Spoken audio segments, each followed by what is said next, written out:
count us in.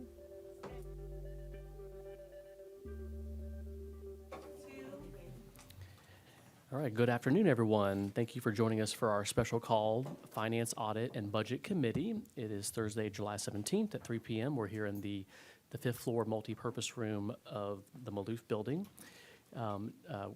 We are joined here by myself, Commissioner Ted Terry, Commissioner Shakira Johnson, and Commissioner Michelle Long-Spears on the committee, as well as Commissioner Marita Davis-Johnson. Thank you for being here. We have several items on the agenda for discussion today, and we have a couple presentations. And just in the interest of time for some of our presenters, we will do the order of first the water debt forgiveness program, which will be done by the Legal Defense Fund. David is here, and then we will have the Urban League presentation to follow directly after that. So David, if you want to come on up here. The presentation is queued up on the screen, and we'll turn the floor over to you, and hopefully you have a clicker, or you can just kind of give the signal. Okay, there you go. All right, thank you. And just go and introduce yourself again. Again. Yes, yeah.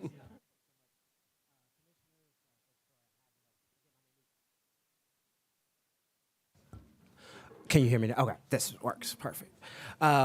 Good afternoon, commissioners. Again, my name is David Wheaton. I'm an attorney with the NAACP Legal Defense and Education Fund out of Washington, D.C., and want to start by kind of grounding us and settling us. So this body in February passed historic water legislation that called for three primary things. One is an income-based targeted water payment program.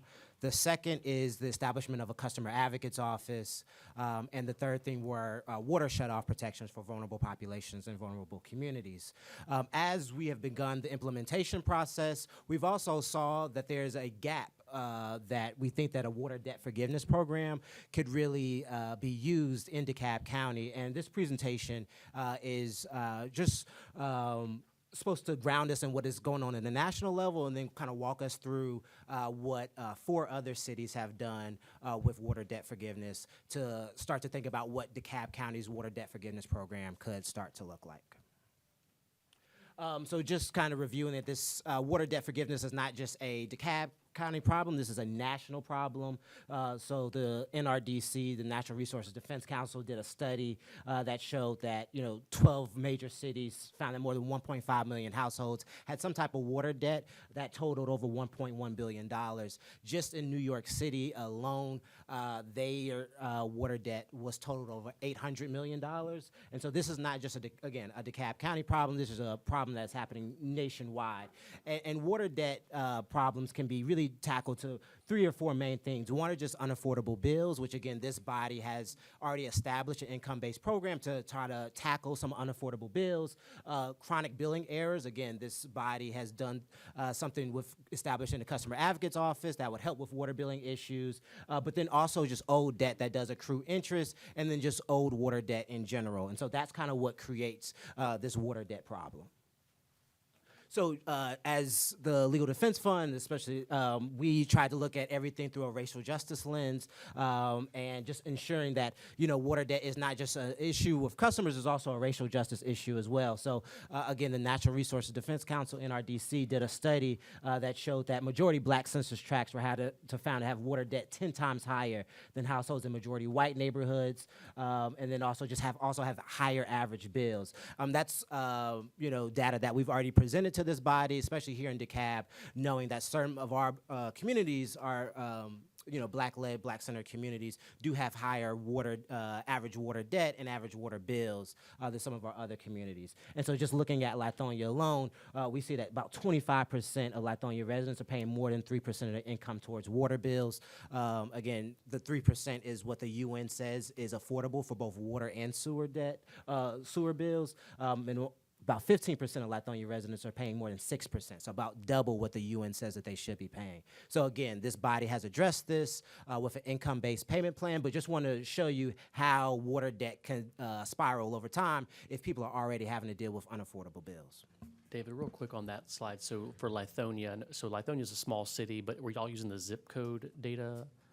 So the larger sort of zip code of Lithonia, which is like a big postal code? Yeah, so we did zip code data and census tract data as well on that. Yeah. All right, thank you. And so what are some reasons for why we would want a debt forgiveness program? So again, this body has already passed some robust water protections, water affordability protections. But when you combine debt relief with an affordability program, it's again essential to keeping low-income households from accruing debt once again. So having this debt forgiveness program, we think, is really going to be beneficial to already the water affordability measures that this body has already passed. And again, there are currently 4 debt forgiveness programs that are operating in 4 different cities right now. Philadelphia, Chicago, Baltimore, and Pittsburgh. New York City, they had a one-time debt forgiveness program in 2023. And then also we're going to get into some other cities and municipalities that have also done some one-time things. But these 4 cities are cities that are doing it ongoing and have ongoing debt forgiveness programs. And so again, one of the reasons why we wanted to do this, and we think this will be beneficial for DeKalb County because we think it is a win-win for both the utility and a win for the customer. So for the customers participating in debt forgiveness, they have clear benefits. If they make on-time payments, they would have some of their debt forgiven. This would increase for DeKalb County the rate of people who are making sure that they are getting on-time payments, but then also this ensures that they have an incentive to actually make sure they are making on-time payments because they would have their debt canceled. For the utility, it also makes sense for 3 big reasons. One is the cost associated with collection activities, and so that's disconnections, field visits, extra letters, or other type of messaging that they have to get to the customer. The second thing is customers are, again, paying more towards their bills. We'll get into what the results were in Chicago, but we saw that customers were paying more towards their bill at a higher rate, and again, on a higher on-time average rate as well. And then again, utilities can then also write off some of that bad debt. If they're able to show that they're getting increased revenue, they can be able to write off some of that bad old debt that from accruing. And so it's kind of a win-win again for the customer and for the utility.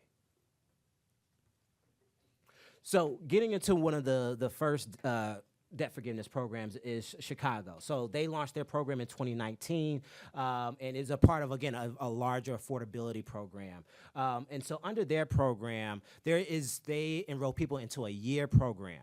And so for customers, if they pay their water bills, their reduced rate water bill for 1 year on time, then their previous debt would be forgiven. And they just calculate that by, for every payment that you make, it is 1/12 off of your old debt. And so really it's been an easy formation for the city, for the utility to be able to apply that debt because it is just a standard formula for every payment that somebody makes on time when they're enrolled in the UBR program. It counts for 1/12. Another thing to talk about, from all of these programs, they're all income-based as well. So we're not talking about everybody being able to participate in this program. This is for our low-income households in particular, to ensure that they don't have rolling debt forgiveness. And so that also shrinks the population that we're talking about. So this is, again, an income-based program as well.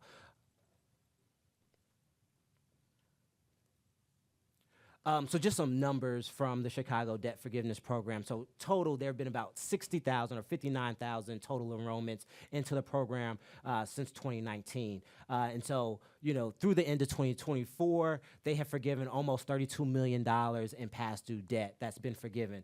I think our key thing and our key number here is that 9 out of 10 people who participate in the UBR program go forward and complete the program for the full year and get debt forgiveness. Again, this is a key metric because this shows that this actually works. This incentive works to get people to pay their bill on time because they, again, have that debt forgiven. It provides an incentive, and again, it's a win-win for both the utility and the customer.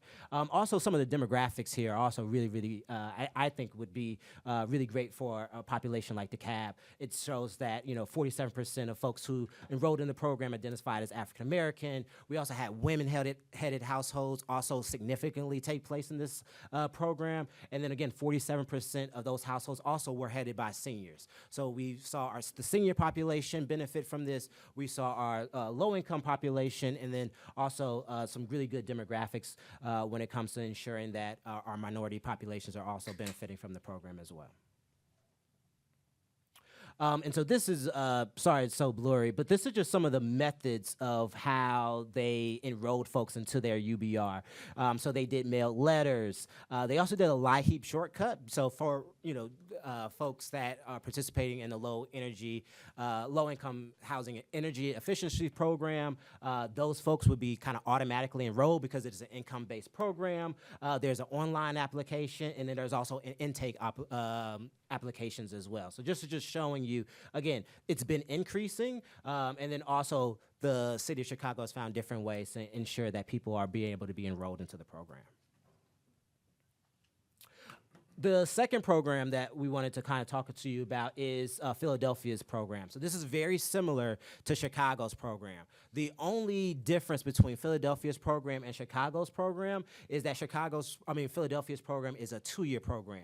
So again, you enroll, you pay your water, your bill, your reduced rate bill on time for 2 full years. Each payment is going to be 1/24th off of your principal debt. So again, it's a very standard calculation. It's not hard for the utility to calculate that debt forgiveness because again, for every on-time payment, that just counts for 1/24th off of that person's bill until that entire debt can be forgiven. And then it's put, that penalty debt as kind of one lump credit on that person's account. So they can see kind of how much debt has been forgiven overall. So for the Philadelphia program, so as of September 2024, there are about 37,500 customers that are enrolled into the program. One key thing about the Philadelphia program is that, while you actually apply, they make sure that they don't have any type of water shutoffs in the interim during the pendency of that application. And then also Philadelphia has a separate program where all of their utility debt that's older than 15 years is just automatically forgiven. And so for people who have way past debt, that debt is kind of already forgiven in the Philadelphia program. And so while I know county officials are looking at debt forgiveness programs, and I know the commissioners are as well, we really think that the Philadelphia and the Chicago models really work well because of how the utilities are able to easily be able to calculate those debt payments and make it easier for both the utility and the customer to understand, I know I have 1 year, I know I have to have 2 years, and it kind of gives their expectation for both the customer and the utility of what's going to happen for that debt relief. So Pittsburgh, they kind of just started their program, so there aren't as many numbers to show, but their debt forgiveness program for people, again, for low-income customers, this is just targeted at low-income folks, they get a $30 monthly credit that applies to that person's outstanding debt on time payments. And so that could be very beneficial for some people, but again, if some people, we have been talking with some residents that have tens, $20,000, $30,000 worth of old debt. Sometimes the Pittsburgh model won't have that same possibly incentive for some of the customers, but from what we are just kind of talking with some of the folks in Pittsburgh, there has been some increased I would say, usage of the debt forgiveness program. But this program just started in 2023, and then they just started taking enrollees in 2024. So they don't have full numbers yet to see how many people have been able to participate in the Pittsburgh program. And so the one program that I didn't talk about is and before I go on to other kind of debt forgiveness programs, is Baltimore's program. So Baltimore, they also have a water debt forgiveness program. Their program has been a little bit more convoluted just because it is a pure calculation on how much water debt you have compared to what your actual payment is. And so for Baltimore, and you can talk to folks at the utility, they have found it very, very hard for their water and their utility department to come up with a equation that actually works and is easily adaptable to the systems that they have. And so they've actually struggled a little bit with their debt forgiveness program. Again, with Philadelphia and Chicago's, it's kind of very simple. The utility gets it because it's taking off, either 1/12 or 1/24. With Baltimore's program, they have found it a little bit more convoluted, and I think they are looking at the models of Philadelphia and Chicago and maybe adopting those models because their debt forgiveness program has been so convoluted and so many people have not been able to take advantage of the debt forgiveness program.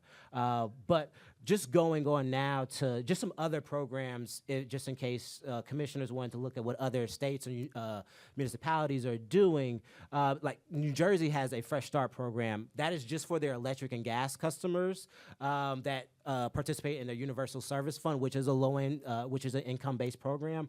But for that, they also have a similar model to the Chicago model. So you pay your monthly utility bill, which would be lowered in full for 1 year, and then all prior overdue balances would be eliminated, including the interest. And so, again, this just shows you that other states, other cities, other municipalities have been able to find ways and inventive ways to do debt forgiveness programs.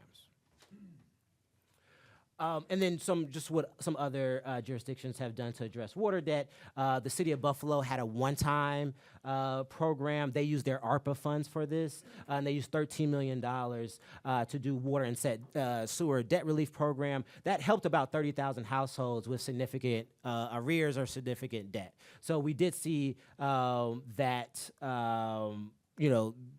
program worked. The only thing is that program was just one time, and so you have a lot of customers that are coming back to the program or trying to come back to the city to try to do more, but unfortunately they only did that one-time program. And again, the New York City also did a one-time debt forgiveness amnesty program. That program only included the interest in the debt, so you still had to pay that principal debt, and that only included the interest in the debt. So just giving folks an example of what other municipalities or what other jurisdictions are doing across the country. So, in conclusion, we know that rising water prices have made water increasingly unaffordable for some low-income households, including here in DeKalb. And we also know that, there have been some chronic billing problems here that has created some erroneous water debts. And so establishing a new water debt forgiveness program for low-income DeKalb residents can give residents kind of a new opportunity for debt relief and increase on-time payments for residents.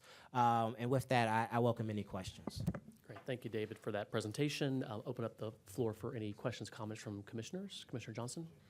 Good afternoon. Thank you for the presentation. I did have a question on the Chicago program. You mentioned a percentage of the residents enrolled, but how successful they were, but do we know how many overall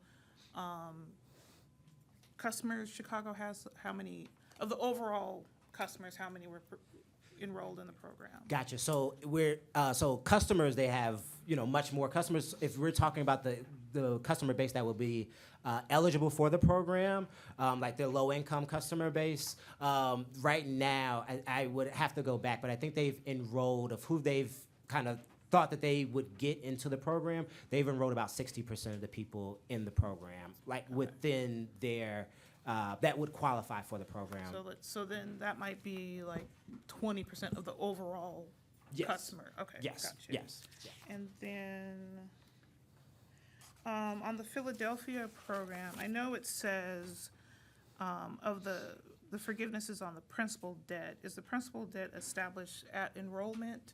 And then what happens with continued billing in that debt? So that is that debt is stopped at the. Can you say your question one more time? Right. So it says principal debt. The principal of 1/24 of your principal debt is forgiven. So at what point is that principal debt amount established? Is it upon them enrolling? And then what happens with continued uses and normal bills that they would get during, through uses during the program? Yes. So it is at the time of enrollment. And then what happens is that they are, when they're enrolled into the TAP program, they're automatically enrolled into their water affordability program. And so they're paying a reduced rate, not paying their actual like interest or any of their principal debt. They are just making that payment on their low income, kind of their reduced water rate bill. And then that is that bill, whatever they pay towards, or if they pay the bill in full, that then counts towards their 1/24th and their principal debt forgiveness, if that makes sense. I think so. And then my final question, you gave examples of definitely of programs that are working and then even of the one-time programs. Have you guys come across any programs that just did not work? I would say right now the Baltimore program is just not working, Okay. and that is just simply because of how convoluted their equation is of how they are trying to calculate debt. And so. Do you mean Pittsburgh? No, the Baltimore. Baltimore. Yeah, yeah, Baltimore. yeah. Pittsburgh, we just don't have the numbers yet. I think the Baltimore program. He doesn't have a slide for me. Yeah, I don't have the Okay. slide for it yet. It is just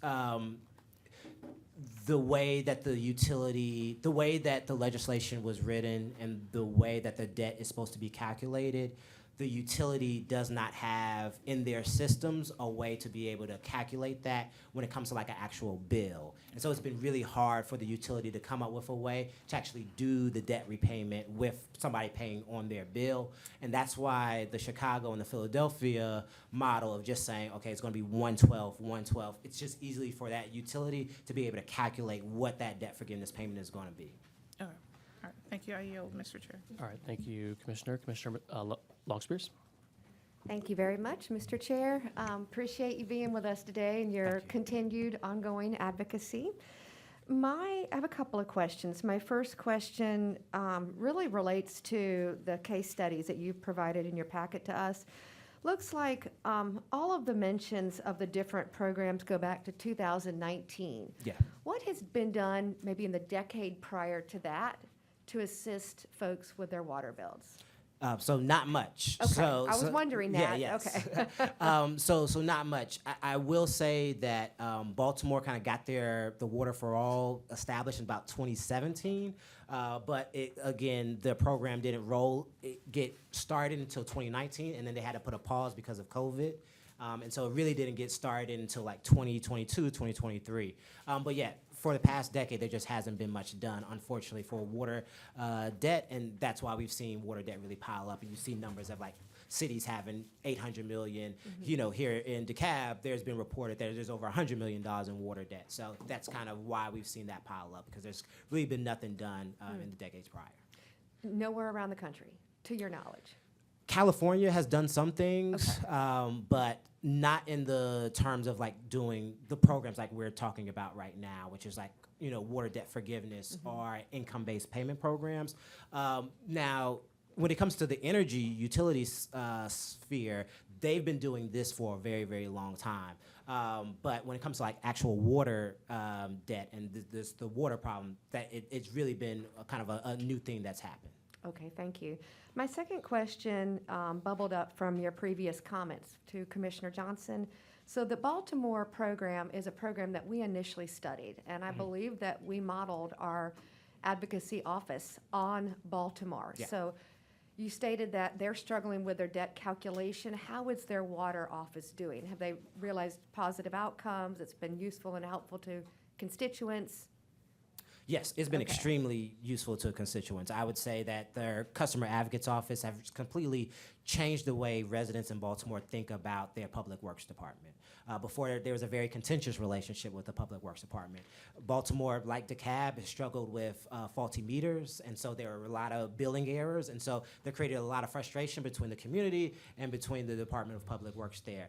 They've seen that this customer advocates office that really goes into the community, that is equity-centered and equity-focused and resident-centered and resident-focused, has completely changed the way the city and residents think about the Department of Public Works.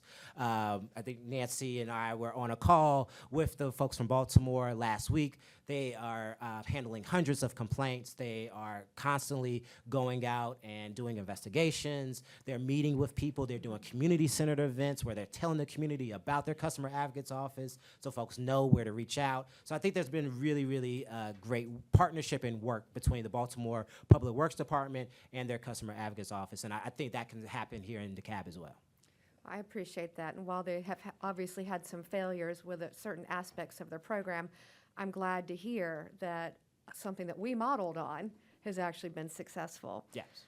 All right. My next question really goes to one of your last slides, if your second to last slide, around the city of Buffalo. They allocated $13 million to their ARPA funds Yes. to assist with this. Yes.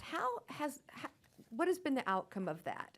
Yeah, so it's been so much so that residents have really come back and tried to ask the city to do a sustainable debt forgiveness program, right? That's how successful it was. And so I think city residents right now are kind of doing the same thing we're doing right now and trying to get their city council, trying to get their leadership to really, be able to allocate funds for their debt forgiveness program. But no, it was so successful that residents right now, if you look up news stories right now, they are constantly trying to get their city officials and city administration to do a permanent program. That's how successful that one-time program was. I'm really glad to hear that. I think sometimes we think if you just dump a bunch of money at something, it's going to miraculously solve the problem.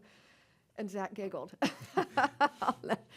And so I'm super happy to know, though, that it didn't, I guess, solve it completely, but it certainly sounds like it created a bridge to a solution, a humane, a compassionate solution in that community. Just overall, your presentation was very detailed, and I appreciate it. I and certainly am in support of forgiveness programs. And one thing I did notice throughout the case studies, or most of the case studies you highlighted for us, is that there is some sort of investment made by the resident, by the business owner. So they might have to pay a certain percentage or a flat amount of money, just something that shows that they are invested in this, that while they might be behind, once they get caught up, I think it would give anyone, our financial folks, just confidence that if we help them out, that it will ensure, or hopefully, I guess the likelihood would be stronger, that they would be able to then solve their problems moving forward. And if they can't, then they have an office to go to seek assistance. So Yeah, I think we see this, and that's why we wanted to put that in the slide, as a win-win for both the customer and for the utility. For the utility, they are getting more money, more revenue in, and customers are able to get more, and that goes to, better the infrastructure within, the jurisdiction when they're getting more revenue in. And then for customers, again, they get that monkey off their back. They're able to know that if I make these on-time payments, that I'm going to have that debt forgiveness at the end of this. So I think it's definitely a win-win for both the customer and the utility. yeah, I agree with you. I think, it's a lot of folks, of course, and you can get behind in your bills. And sometimes they mount so much that you feel you really can't make a dent and you can't see a light at the end of the tunnel.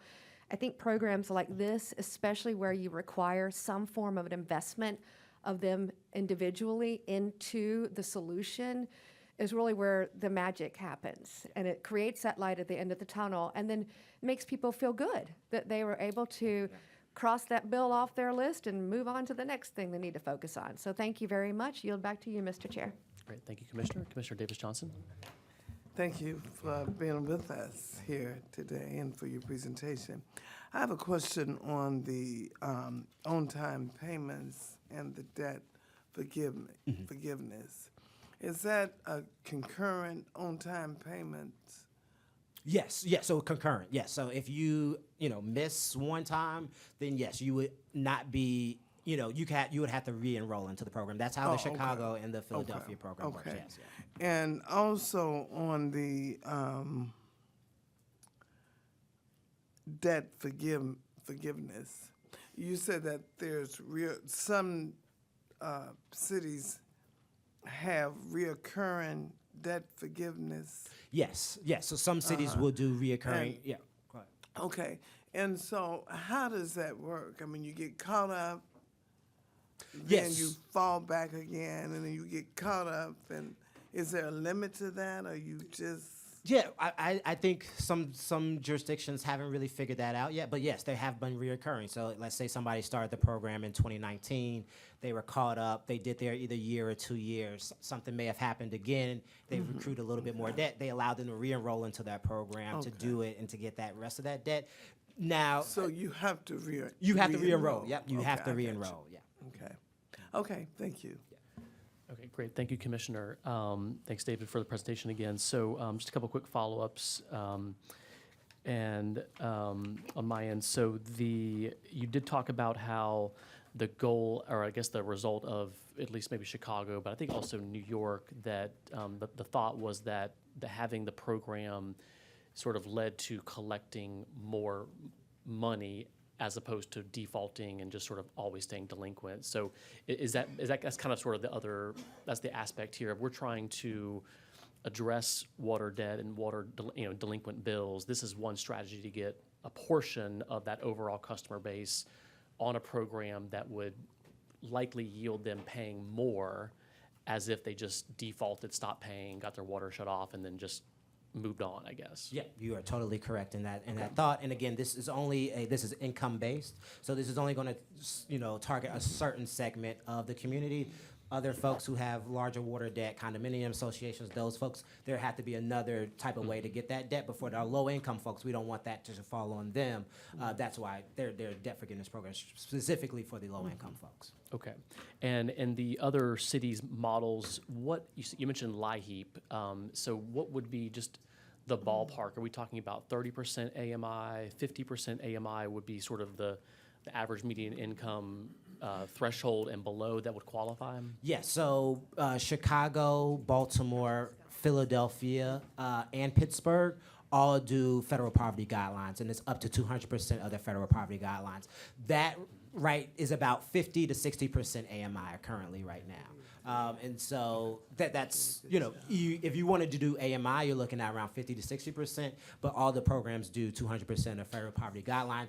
One of the reasons they do that is because that's what LIHEAP uses, that's what kind of SNAP benefits use. They use the federal poverty guidelines, and so that's why those programs use the FPL rather than AMI. Okay, gotcha. And then when it just refers to sort of just the issue of writing off bad debt or just debt that had been accrued years ago, and at a time maybe when there were faulty meters or whatever. Commissioner Masai, come on, join us right here. Thank you. So I know every state's different.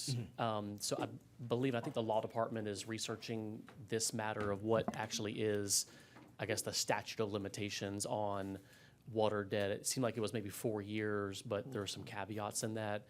So is that part of what you would recommend us be looking at, is sort of looking at the eligible customer base, but then there might be some debt that goes back to 2012, 2016, and it might have passed that time to collect? Yes, I would definitely say so. Again, the Philadelphia program, they have it's not 4 years, it's about 15 years.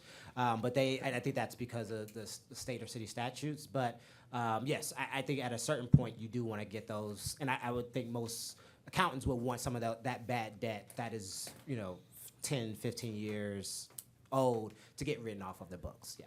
Okay, gotcha. Commissioner Masai, I'm not sure if you were watching or not. Did you have any questions or comments on this presentation?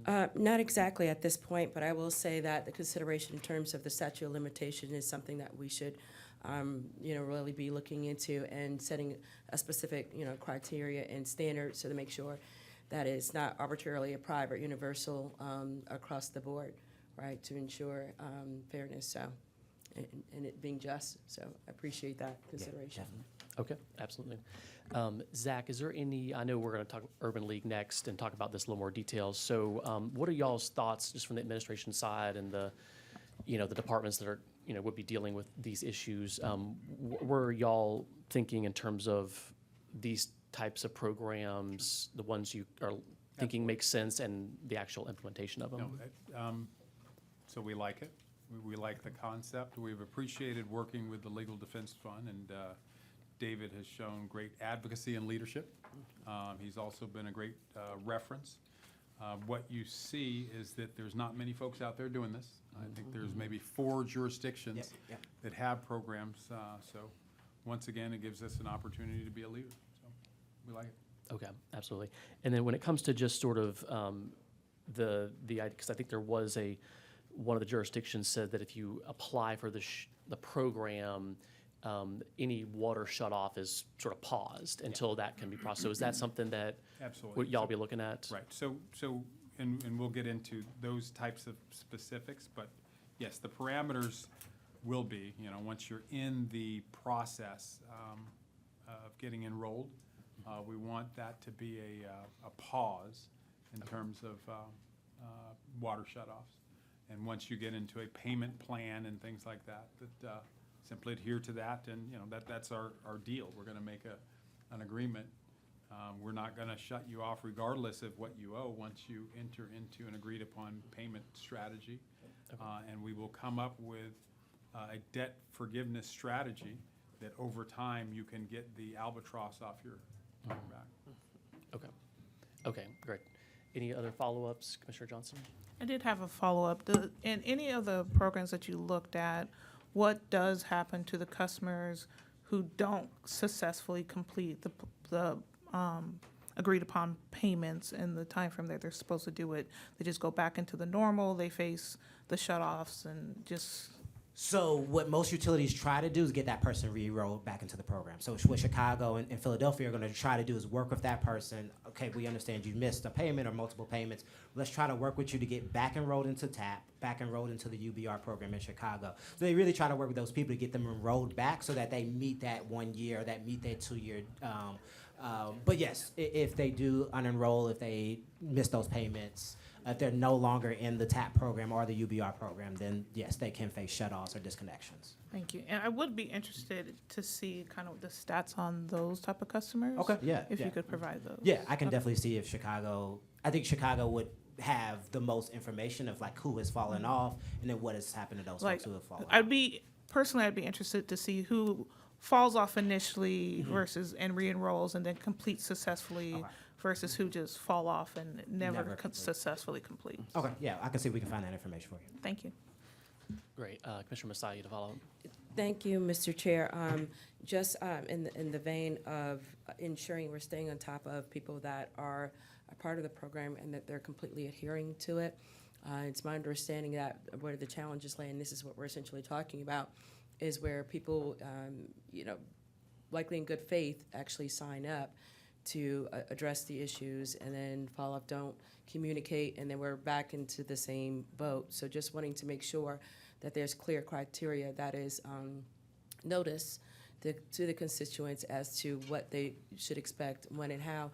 And that, to be quite frank, we're adhering to it. I don't mind mentioning, and I've had this conversation most recently, and that we had to, I'm still on my HOA in my community, and we had to address an issue where a constituent, where a resident has $11,000 in water bill, and as a HOA, we've had to provide for that and to pay for that, and that there's a reluctancy to shut off the water for a number of reasons. However, we're having to bear the brunt of that.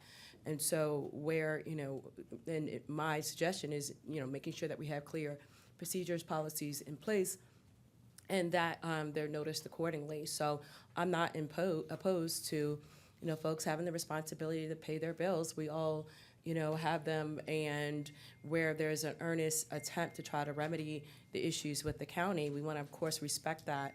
But where they fail to communicate and adhere to what we've set forth, at that point, we're stuck with it, and it's not fair on the folks that are paying their utilities day in, day out. And with that, I yield back to you, Mr. Chair. Thank you. Yeah. Commissioner Long Spears? Thank you very much. Brief follow-up question. Zach mentioned the other jurisdictions, and I realize they're all cities. Yes. Do you have any example jurisdictions that are counties outside of Georgia that have been grappling with this? So there are in some jurisdictions in California. They don't have, I would say the large population that DeKalb would have, so there may be some difference. We wanted to provide municipalities that have similar, Chicago is of course a big city, but Pittsburgh and Baltimore are both jurisdictions that have similar size, and so, but yeah, no, there aren't any counties right now that I know of outside of California, and those are like more smaller counties that are doing like these water debt forgiveness programs or these water affordability programs. So again, DeKalb has been really a leader in the country and for water affordability, and we hope this will continue with the water debt forgiveness program. We just stole the words right out of my mouth. I was getting ready to say that. If we're the only county that you're aware of, especially a large county that has been grappling with this issue, I am glad that we've all continued to have these conversations and lead in the way that we are, because undoubtedly there will be other counties in the future that will also have this issue. So hopefully there will be some learnings and best practices. Yield back to you, Mr. Chair. Great, thank you, commissioners. Okay, all right, we'll wrap up this discussion, and thank you, David, for being here. Feel free to hang around a little bit longer if you want to chime in. But let's go ahead and have Nancy with the Urban League of Greater Atlanta, and they have a presentation for us, and it is related to the agenda item 2025-1039, which is to approve award of a contract with the Urban League of Greater Atlanta for the establishment and operation of the DeKalb County Office of Water and Sewer Customer Advocacy. Hello. Welcome, Nancy. Thank you. Go right ahead. You have the floor. Happy to be here. So good afternoon, everyone. Thank you so much for this opportunity for the Urban League to share. We are extremely excited about the possibility and the opportunity to partner with the county to bring water debt relief to low-income residents. And so what we're going to talk about today is the plan that we have put together, the framework to get this work done. It's going to be the green button on there. Yep, the green one, yep. Green button. Yep, there you go. There we go. So just a little bit about, oh, I'm sorry. There we go. Now you can hear me. So just a little background on the Urban League. We are a part of a national network of affiliates. The National Urban League's headquartered in New York City, led by Mark Morial. Locally, we've been around since 1920. We're 105 years old. We've been advocates from the very beginning. We're a civil rights organization, and we focus on low to moderate income families and economic empowerment. So you know the background and purpose. We just had that incredible presentation. Really appreciate that by David. That lays the groundwork for why we are here. And so the key provisions as we understand them in terms of the work that we will be doing is we're going to create your low-income discount program from the ground up. Actually, that's this. We're going to align those with the county resolution, with any laws and applicable regulations. We're going to work with all key stakeholders in this process. It will address low-income debt relief, and it will put people on plans that they can afford to go forward in the future. We intend to take a holistic approach. In addition, one of the things that we've seen and we believe, in addition to just rising cost of providing water services, since COVID in particular, many of our families are just knocked off their square. Housing costs have risen disproportionate to income, and so the available net cash to the household is not stretching as far as it needs to. So as we see the needs of families that we encounter that could benefit from other county and urban league and other community resources, one of the things we will do, our intent is to help get these families on long-term sustainable and stable frameworks. So we have created this process in 3 phases. Phase 1 is the planning and development phase. It would run from July through December. In this phase, as you all have said many times, we're building this from the ground up. And so we're going to have regular meetings, a lot of transparency, and open to a lot of input. We are going to build upon the research that the Legal Defense Fund has done on existing programs, take the best of what we see in all of those programs, and bring a framework for your review and approval. We will develop a web portal, a space, a platform where the community can connect. But we also understand there are a lot of low-income senior residents of the county that are not tech savvy. And so we believe that an actual office where people can come and get assistance is going to be required. We see several components to this work. So first is develop the low-income discount rate program. And as quickly as possible, set up a public-facing platform so people can understand what the eligibility requirements are going to be, how they can apply, and facilitate that application process.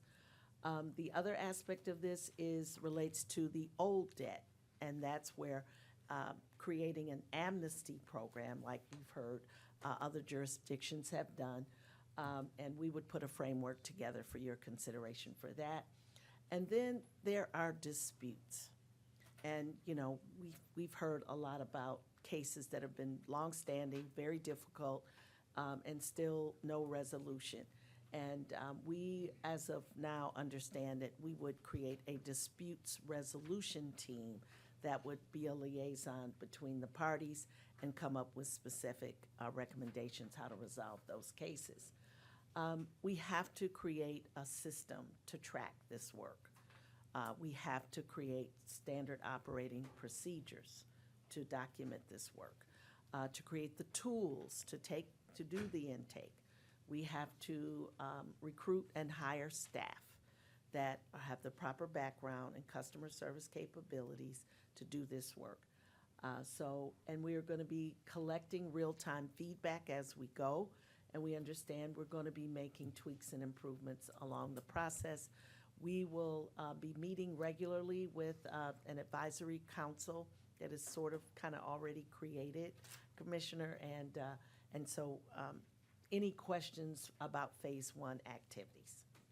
Or do you want to hold the questions to the end? Actually, if you're willing to take questions through your presentation. It's up to you. Okay, all right, let's pause here. Any questions, comments on so far? Thank Commissioner you, Long Spears. Mr. Chair, and we appreciate you being with us today. Absolutely. And I look forward to the rest of your presentation. But since we've given an opportunity for questions, my first question is, what is your experience in creating programs like this? Well, there are very few programs like this in the country. I know. So, I wondered if you had any at all, to be honest. but what we have experience creating and working, specifically with the county, in fact, is we were one of your primary ARPA emergency rental and utility assistance providers. And so, again, from scratch, we had to put together a process and a system. We've interfaced with many of your residents already. We collect documentation to verify income. We've already done that. We do that with many of our other programs. And we have, strong advocacy and customer service skills and capabilities. So have we done a water program? No.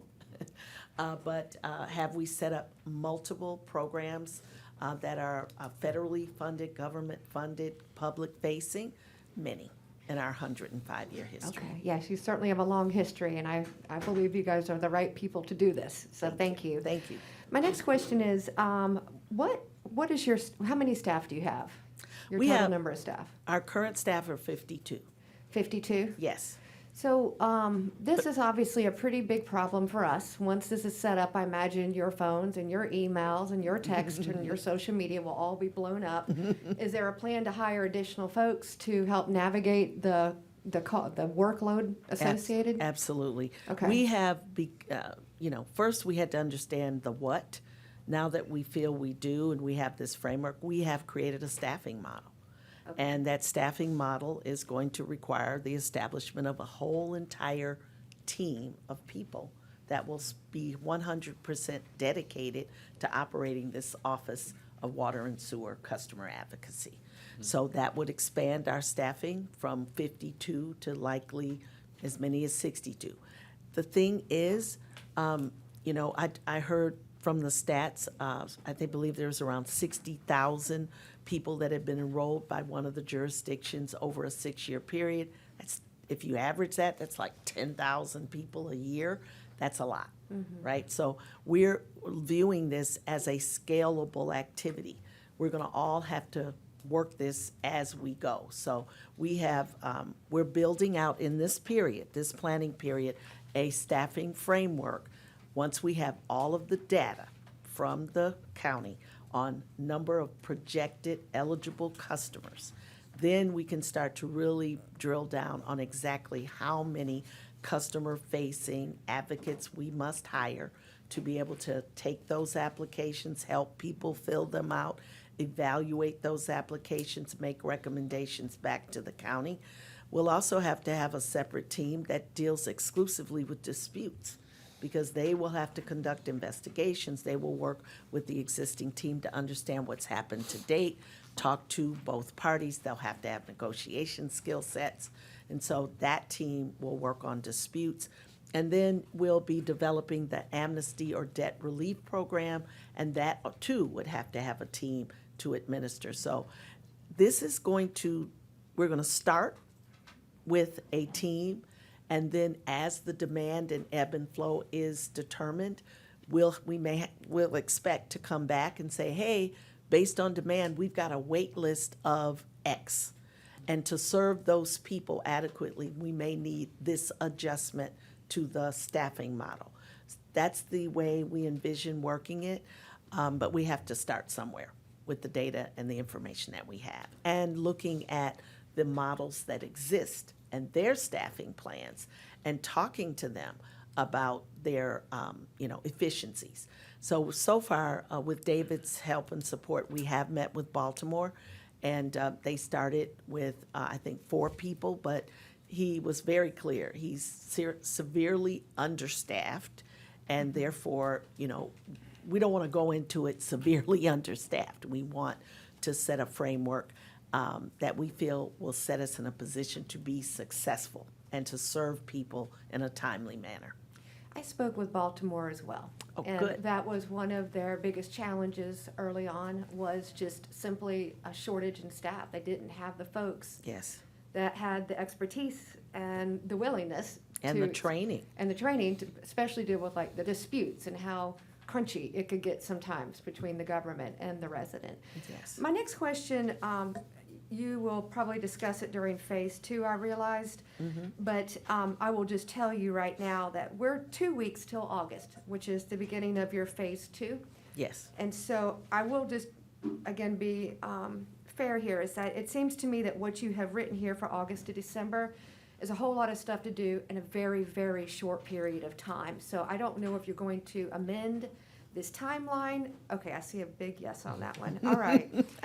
To it, here's the thing. Again, we don't know how long all of these steps will take. But what we are committed to do is to have, our goal is to have something public facing by August 1st. So at least the community knows a program is real. It is coming. And maybe frequently asked questions, maybe an interest form at a baseline. Our commitment is to push no later, say, than August 15th to try to have the actual application form alive and ready to go. We will not, we don't know how quickly recruitment will take place, so we don't want to set false expectations about how quickly we can process, because this is a lot of moving parts at one time. But we already have assembled the phase 1 team. We're ready to go. You tell us this is ready, we can move forward, we're ready to go. And then that team is going to immediately start completing position descriptions, posting, so we can begin the process of recruitment immediately. But recruitment takes time.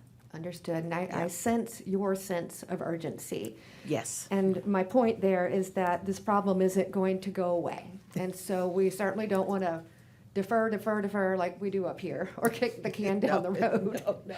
on a problem that has been weighed so heavy on so many of us and our Yes. constituents for so long now. Absolutely. And so, again, I applaud you for all of your efforts, your sense of urgency, and knowing that your institutional knowledge and wisdom of developing similar light programs will be very useful. My last question is this, and I don't even know if you've gotten here yet, but how will, I guess, you all interface with our water advocacy office whenever that is also established? Okay. Well, I'll let you. Oh, you We- are the water we are the- advocacy office? yes, Okay, yes, so yes. you were, I thought we were gonna have an internal, May I? okay, go ahead, yeah, please. And Yeah, go ahead. and I just had to jump in, sorry. But we recognize, as Mr. Wheaton had mentioned, and I've mentioned time and again, that there are times where it is difficult for us as the county to gain the trust of the citizenry, no matter what we do. The Urban League will be that honest broker, that will be the advocate. They're going to use their professional judgment to resolve issues. And we think that that will allow everyone to understand that, you know, we are trying to come up with a humane, compassionate solution. Right. So, So we just to- would interface with the county, be a liaison between community and the Right. county. So Yes. just a little more detailed than what I'm actually getting at is how are you going to interface with the water advocacy folks on staff, like in our financial office? Will they provide you the records and then you will pursue them? Or is it incumbent upon the individual who is struggling or the household to reach back out to you guys? Or would they, you see what I mean? I'm I just would- trying to see what this looks like as a system, if you will. I'll just say that has not been fully Okay, baked okay. yet, but we had some preliminary conversations, and we've been assured whatever records we need access to, this team will have access. We haven't worked out how that would take place, but and how we will make sure that the community knows we exist and that we're a resource and tool to help them navigate whatever they're navigating that they can't get resolved with the Okay. county. And this will only work if we have a very open relationship and direct lines of communication with designated leaders inside the water division of the county. And That's my concern. I'm a systems thinker, and I think some of the challenges we have had has been just lost in translation, if you will, or incomplete or inaccurate or dated information that's been provided. So I guess I don't know who you would end up relying on. I guess it might be Mr. Williams, just to make sure that the system operates together. So the water advocacy financial folks that I guess that are here, that have been doing the work up until now. And will however they're gonna continue. interface, and will continue to do so, interface with you all. Because again, we're adding a new player to this. So we're adding another layer. We don't want to slow it down or in any way increase the messiness it already has been. We're looking to increase Absolutely. efficiency. And to your point, is that through our work with you all, if this is successful, that should help our relationships within our Absolutely. community and help to rebuild trust if this goes well. Absolutely. But if it ends up getting, I guess, mired in system flaws, then we'll be Right. back to where we started, Absolutely, yes. is my point. Right, so Commissioner, and our intent as the county is to do as, I don't want to say as little as possible. We're looking to move these functions to the Urban League. I see this stack, if you will, of disputes and the ones that are just going round and round, and they've been out there for years.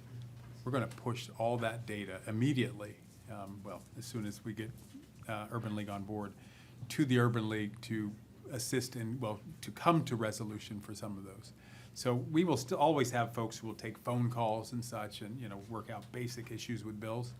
But that whole function of customer advocacy, we're going to rely on the Urban League to do that. Okay, understood. All right, well, we're gonna make it work. Thank you so Yes, much. thank Yield back you. to you, Mr. Chair. Yes, thank you. And I think we have a few more questions. It is 4:04. We're going to try to get out here by 5. So let's see if we can kind of, in the next 20 minutes, wrap up this conversation so we can get to the remainder of the agenda. So Commissioner Davis, or Commissioner Johnson, do you have any? Okay, Commissioner Davis Johnson, then Messiah. Okay, well, I'm gonna be brief right now, but I wanna thank you Thank you. for coming to present today with us. And I know that it takes time to do certain things. And I'm very confident in your work. You've worked with my husband, Commissioner Hank Johnson's office, and with many others. And so you've given us the framework, which I think is important. You've given us the foundation of which you're going to build.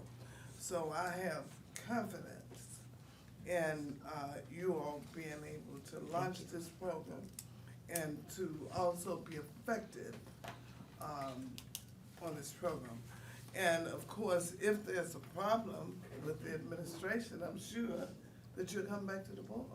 Because you all would We don't be- anticipate that, but we're going to be Yeah, but I'm openly saying that. communicating. You would be- Absolutely, yeah, absolutely. Okay, that's more diplomatic. We'll have good, open Okay. communication. Yeah, so you'll have open communications Absolutely, with the board. yes. And I would recommend sharing some of the work that you've done in other programs with the commissioners that are not as familiar Okay, we'd love to do with that. the Urban League, so that they can become more comfortable Yes, with you. and we're happy to do that. Okay, Thank you.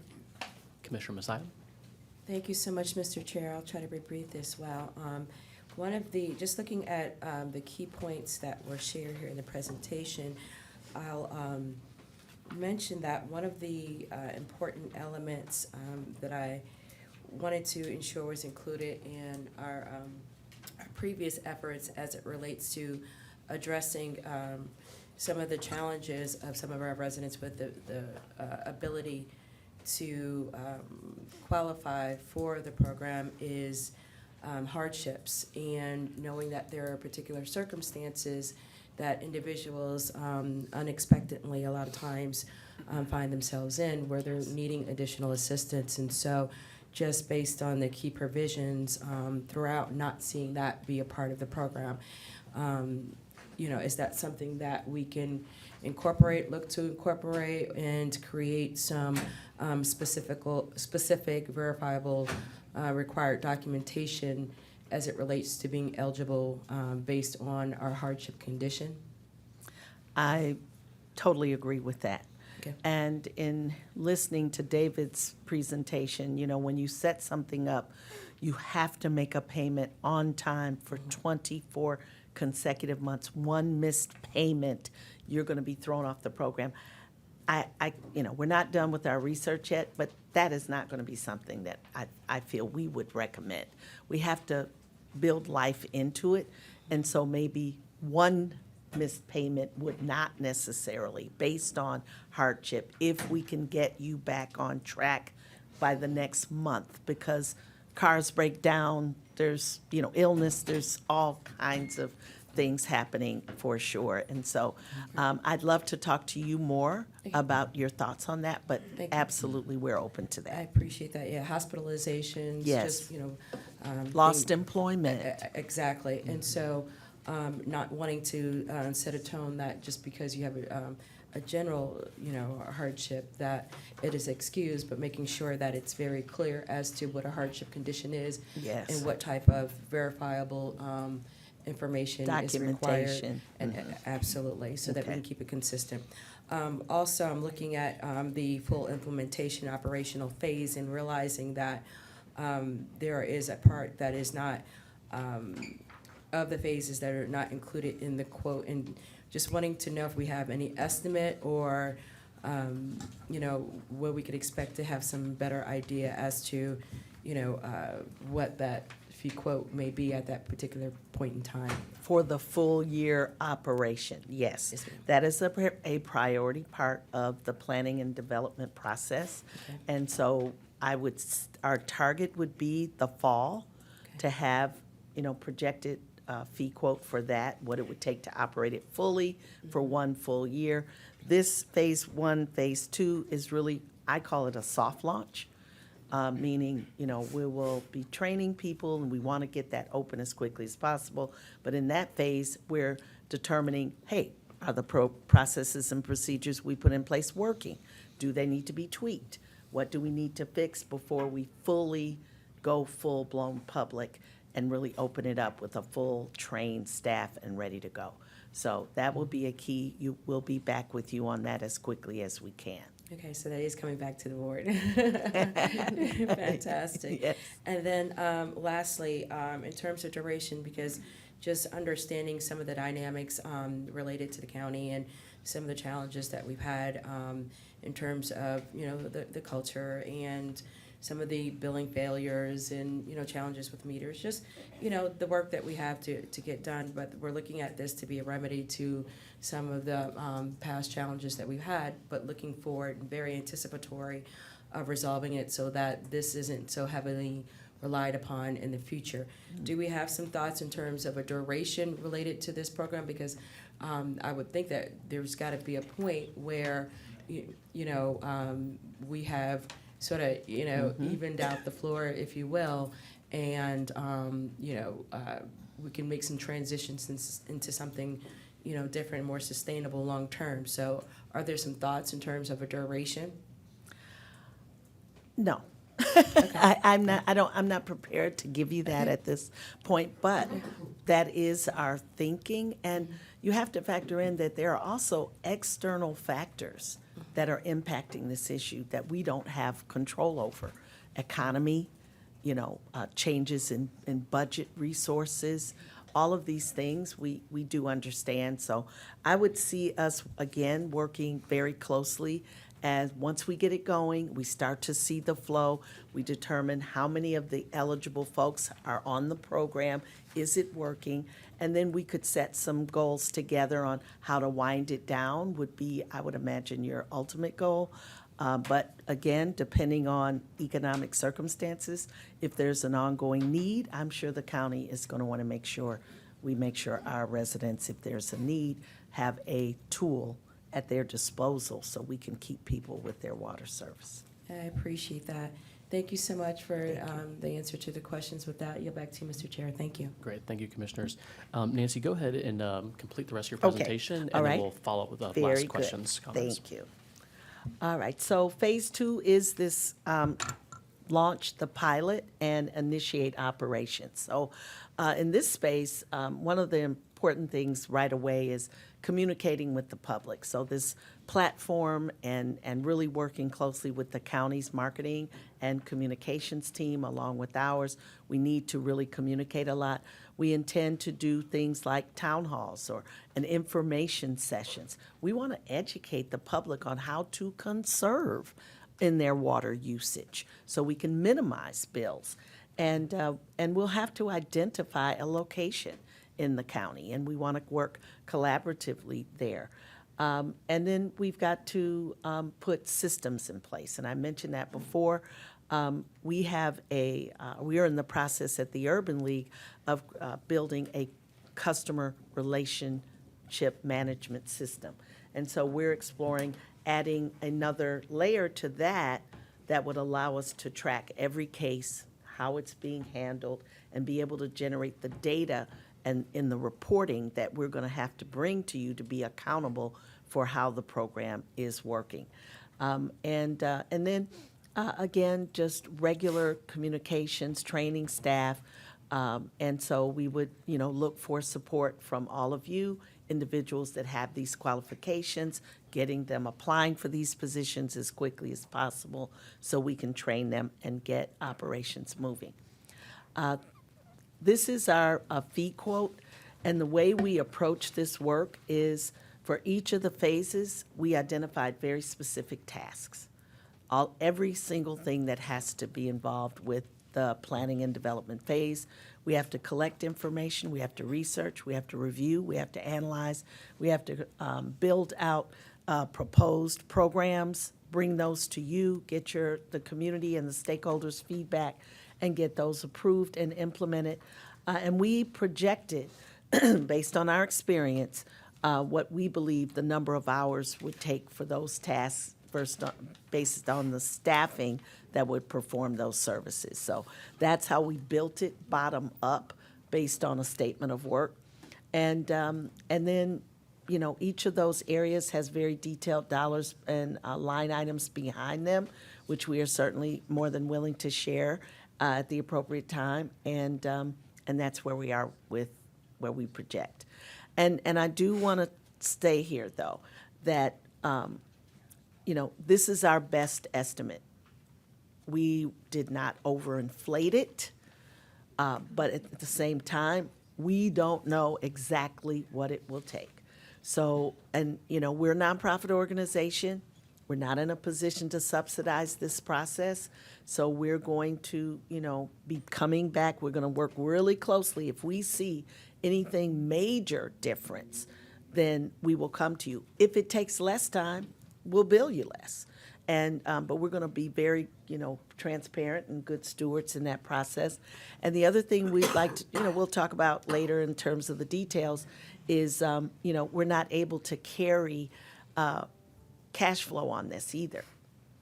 So we would need to have working arrangements where we could ideally get an advance, work down the advance, get another installment as everyone's satisfied, and that kind of thing, so that we can meet our staffing, our bills and pay people properly. Phase 3 would kick off January 2nd, and as I said, this is not included in this quote. It will be developed in phases 1 and 2, and then we would fully launch and move from there and determine how long this engagement would last as we go. And that's really it. This is our approach, and I'm happy to take any additional questions at this time. Great, thanks, Nancy. All right, Commissioner Long Spears. Thank you so Commissioner much. Johnson? My first question kind of is a blend between the first part of your presentation and the second. There is the advisory group you have suggested that you will set up. Yes. What will be the representation from the Board of Commissioners, the administration? I mean, who do you see from the DeKalb team sitting on that advisory group? Well, we have been meeting with what I would call maybe an informal group that may already exist. Commissioner Terry has been involved in those meetings, the NAACP Legal Defense Fund, water advocates, representatives of water advocacy groups. So we're open to what that looks like. Okay. But we think, those are the key stakeholders, and, you may even want some residents on it. I don't know at some point. But we want this to be all-inclusive stakeholders, but not too big a group, but one where we can get things done, meet regularly, and have all interests represented. And I know I keep hammering down on this piece, and I misspoke a little bit earlier, but I was able to get my point across. Has anyone from the financial team, our CFO, anyone else been meeting with you all so that they are kept? Because right now, they're like our, I don't want to use the word advocates, they're our water liaisons. Yes. Currently. So they have that knowledge of what's Yes. happened, what is happening, what are the gaps, and I think could be useful to you. So has anyone from our financial team met with you guys so far? Yes, that's Diane, correct? Now? Yes. Okay, so she has been Oh, yes, engaged in very every helpful. meeting? Okay, great. Very I'm helpful. glad to hear that. Very helpful. Sharing information, guaranteeing access to the information that we would need, and so far, great. There was a point made while we were working through this over many months ago, is that while this is an infrastructure issue, it's just equally a financial issue. And I think that is because we have now, 50% of our folks, our residents, are behind on their water bills, I believe is what CEO Cochran Johnson put out there. Is that correct, Zach? What was that number Yeah, she I put would out have to publicly? check. Yeah, I don't recall, but, You don't remember? no, I don't remember the Does number. anybody remember here? Well, But it's a significant portion the of it. audit from 2023 had one number, and Uh-huh. then some of those have been paid, so it's kind of a moving target. So I think we've asked Lavoy and then the finance department just to kind of give us the most So they're doing recent. an audit right now? Well, I think I don't know if they're doing an audit, maybe they're just updating the numbers Okay. from the last audit. What But we'll- I've but we'll been get told that. is it was roughly 50% of our ratepayers were delinquent. And I don't want to start a rumor here, but I Right, want to right, say that's that right, is yeah, what yeah, I yeah. have been told, Right, and I yeah. believe has come out Yeah, in yeah, we'll get- several we'll get different the updated number, though. precedents recently. But again, this is a financial problem, so making sure that we keep our financial people in the loop, I think will only just ensure we're more successful. The next question I have, and you referenced it in your phase 2 category, I believe, was a location. And you are looking for a single location around the county, multiple locations to be more accessible to folks, or what is your plan there, if you have one yet? I realize this is all new. Well, initially, I was thinking one location, but, again, I think we'd have to, really map that, make sure that wherever it is, it has accessibility.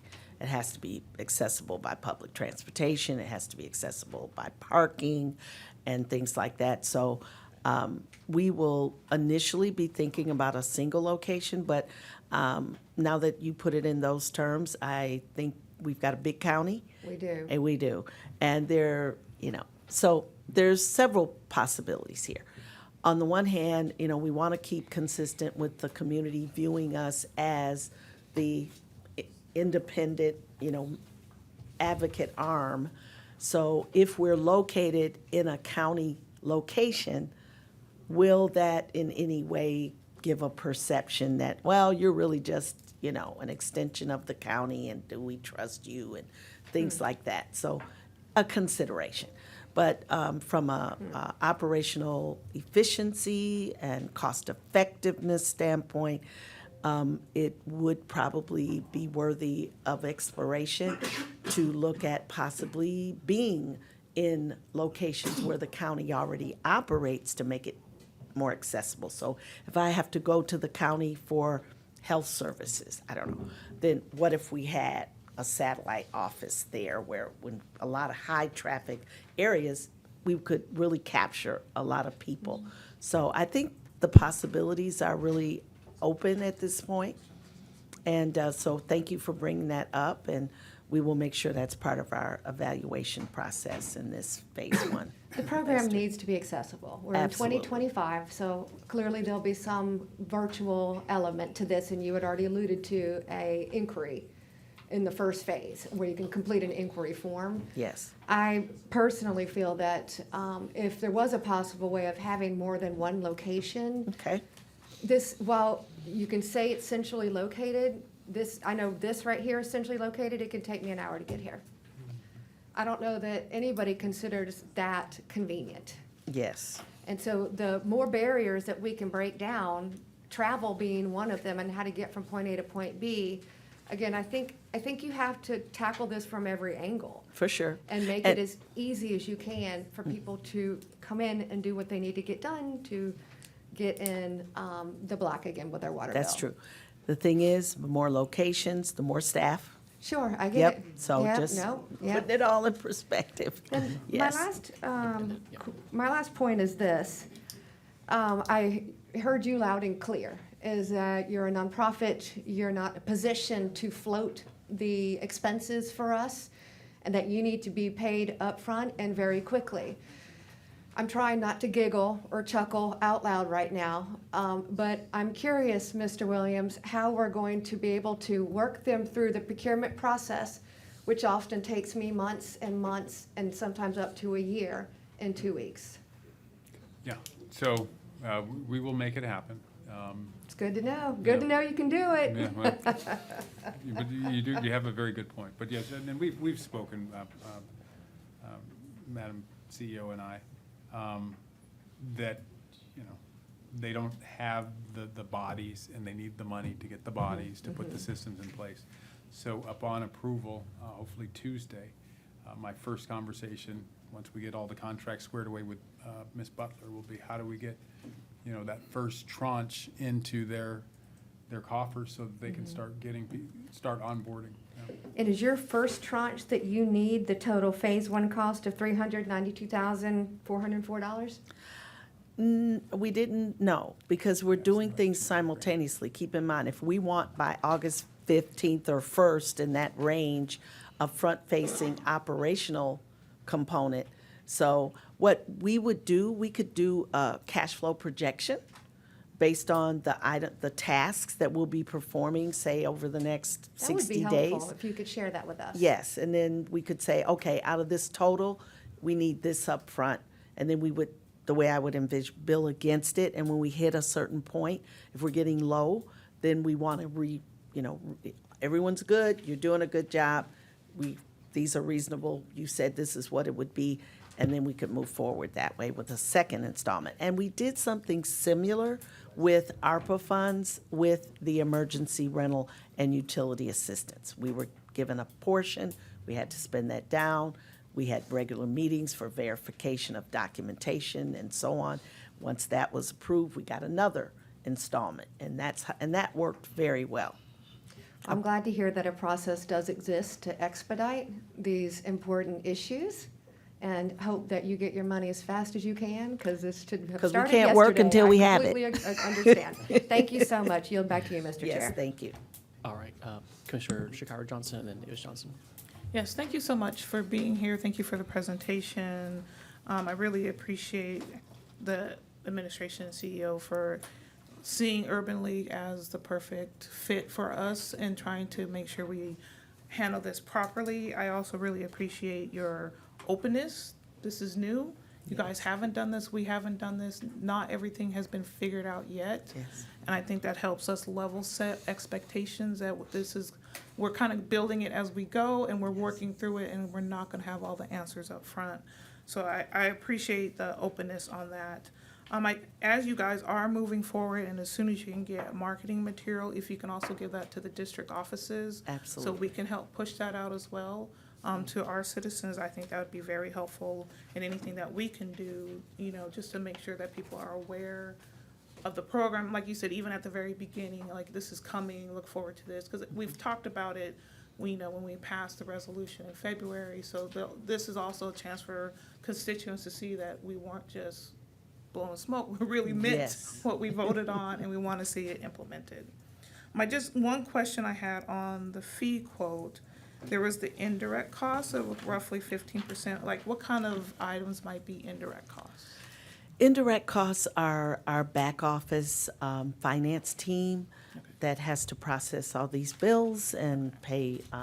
It includes insurance. We haven't even gotten a quote on that yet, what this additional operation will do with our general liability insurance. I met with our executive board yesterday, and one of our attorneys on that committee, talked about, potential exposure to the Urban League, and so we need to talk through those things. And so it will include all of those things, a percentage for communications, for our indirect staff, their space. We have a negotiated indirect cost rate with the federal government, but we decided that it made sense to do a de minimis 15%. Because, indirect cost rates at the federal level are pretty high, and we don't expect the county to necessarily meet that bar. But we need those dollars to fill the gaps for the people that are at the Urban League, like many of them sitting in this room right now, who are working on this project. Without the contract in place. Correct. Yes. Thank you. Yes. Yes, Let's- ma'am. Let's recognize that. You So guys are can it doing be work without a retroactive to contract. July 1st, please? Volunteers. Thank you. I yield Thank back. you.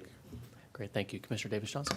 Thank you. My last question is, I would think that the use of technology would decrease the number of physical spaces that you may need. I know it does in our law office, Yes, because a lot of people are using technology yes. now. And it's really good that you would have a physical location, because without my folk in my office, I'm sort of challenged on technology. So if, if folk does not have young folk, they may want to come to the office. So I say that to say that physical locations now are not widely used. And then yes. secondly, I wanted Yes, to good say point. that the demographics, where are the most people that would be utilizing the program, rather than say around, That's true. all around? Very good You point. have to look at where the need is That's if you're right. gonna put any additional offices. So I just wanted to And- bring that up. Those are the only two Yes, things. and Thank you. COO has already requested demographic information to be mapped, so we can begin to see where those, pockets of, residents are that would really be our target for this program. In an ideal world in my head, when I first started thinking of this, I said, wow, we could probably do this totally virtually, and that would, save a whole lot of stuff.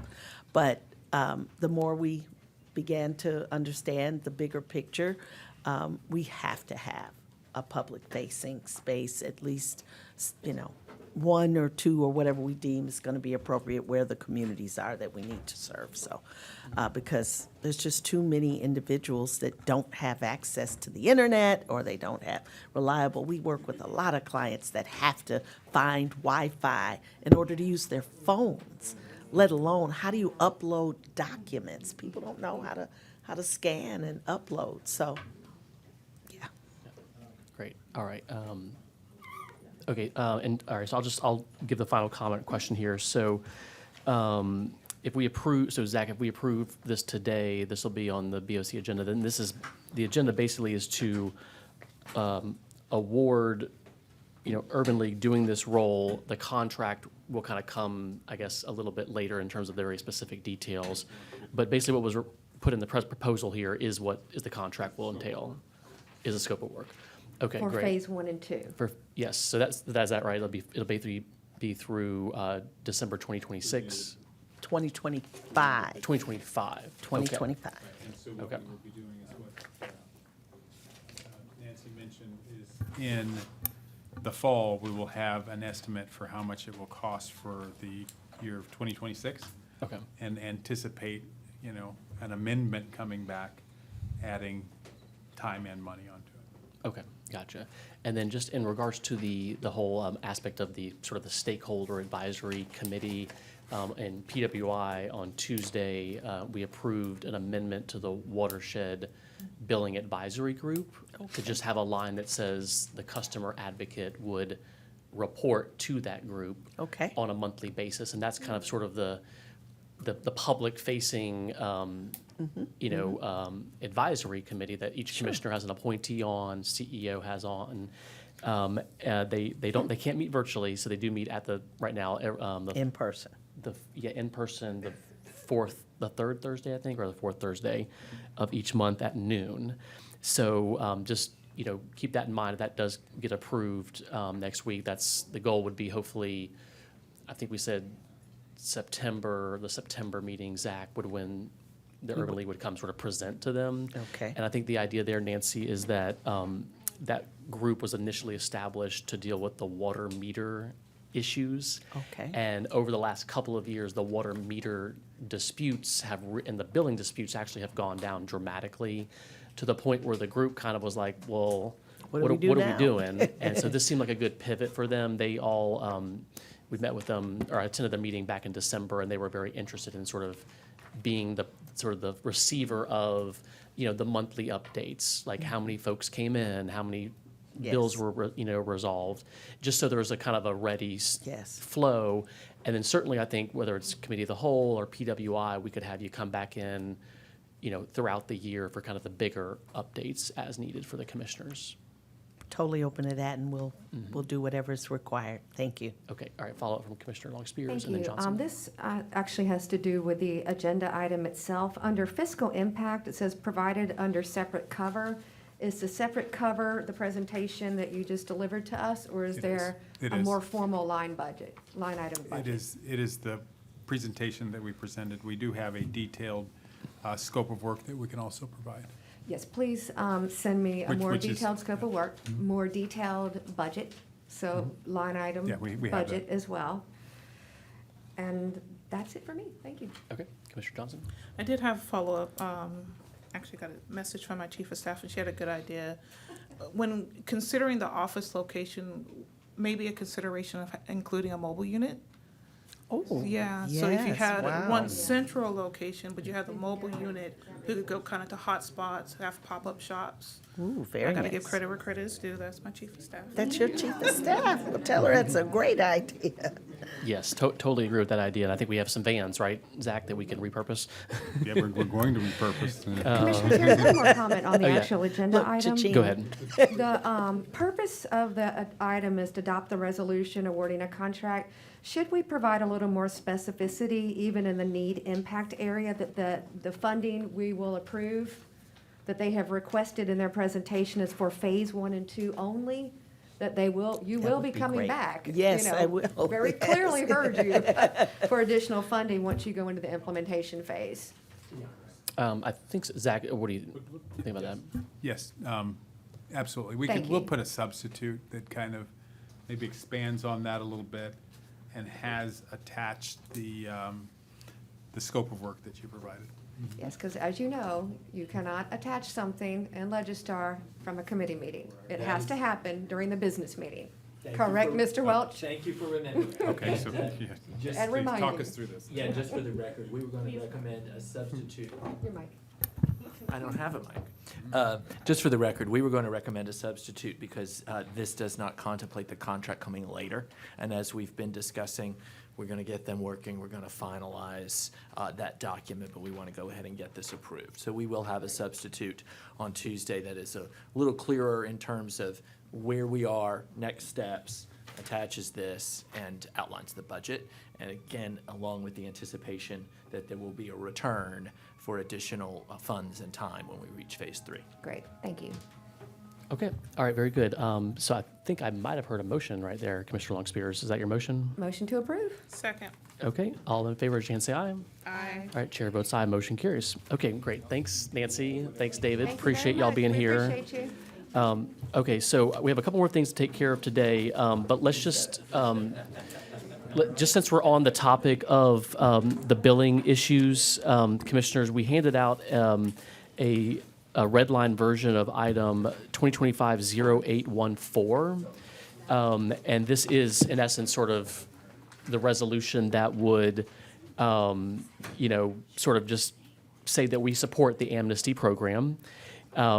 The last meeting, we did discuss some changes, so we did remove singling out certain condo complexes because, we're not trying to pick on them. It's just they've been in the news, but there are more than just those two. And then we did discuss pushing it back to August 1st as sort of the implementation date, but certainly maybe it's like September 1st, depending. Now we're here. So I would love to entertain any questions or comments on that agenda item in the red line version. Yes, Commissioner Johnson. So it looks like in section 2, we may need to push that back as well.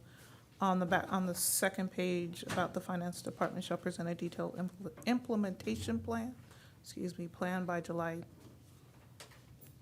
31st, 2025. Yes, I think basically where we're at now is everything would be either August 1st or July 1st, or I'm sorry, August 1st or September 1st, depending on what section. So yes, section 2 actually would be related to that actually would be related to Urban League. So we could actually amend that to say it'd be the Urban League or the customer advocate. And then in section 1, probably September 1st for that one. Okay, thank you. Yes, Commissioner Messiah. And you just touched on it, I appreciate, Mr. Chair, you just touched on just this resolution, tying it back to multifamily properties, apartments, aging condominiums. And so just wanting to understand first very clearly why we are, particularly calling out those particular property types in this resolution. I understand, they've been in the media, but just wanting to understand from a functional standpoint and remedying the issue, how that's impactful to focus on multifamily units. Yes, and so the idea here, and this is, Zach, you can weigh in here, but, Urban League has expressed they're going to be working directly with residential customers. So we haven't really talked about the business, multifamily, or, multiple like meters condo complexes. So, and this is sort of, per the law department, this is an urging resolution. And so really we're just saying, Urban League is starting, they're working on residential, but we have these other customer accounts that we do have to figure out some pathway to solvency for. So really it's a hope that the administration can continue to work with us to figure out how we address those, because it's not clear right now. I appreciate that. And so then, as a friendly amendment, maybe we consider expanding the language to be inclusive of, different businesses, corporations. I mean, just to make sure that we're encompassing and addressing those non-residential entities that are impacted and where there's a need for us to deal with the issue of the uncollected debt as well. So just to, make sure that we're covering our bases just as Okay. a friendly amendment to that. Okay, I would accept that. I appreciate that, Mr. Chair. And then a few lines down as we address the, some of the amnesty programs that are taking place in other cities. I'm from New York, so I love always giving New York a shout out, but just realization, the differences between where we are in jurisdiction with DeKalb County versus a cityhood of New York and Chicago. Just really wanting to understand the relevance of that particular sentiment, that statement, or if it is, largely irrelevant to, what we're trying to achieve as a whole here in DeKalb County. Oh, and so you actually missed that part of the presentation. So David from the Legal Defense Fund presented before you got here, specifically on Chicago, New York, Pittsburgh, Philadelphia, Baltimore. So yeah, that was just naming two that are out there. But I think right now we've established there's 4 cities that have an official amnesty program in place. Yeah, and I could appreciate that they do. Notwithstanding, with us creating our amnesty program, I'm just still not understanding how mentioning that other jurisdictions, other cityhoods particularly have an amnesty program. How does that best support this resolution as we're putting forth? How is that supporting what we are doing here by just saying other cities are doing, that there's cities that are doing it? How's it helping us to further this purpose through this resolution? Oh, I think it's just referring to models that have worked well, and that we're trying to emulate them. So I think what Nancy has presented on is they're going to study all of the programs that are out there and come up with our version based on the feedback from those other jurisdictions. So it's simply a whereas just to say, here's some other jurisdiction that have done it.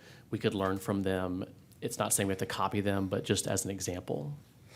Okay, so just again, as an amendment, a friendly amendment, we might want to consider others that we can be inclusive so that people aren't looking at it and looking at big cities and thinking, our Southern County and, not really, because it threw me a bit in trying to understand how there's a connection.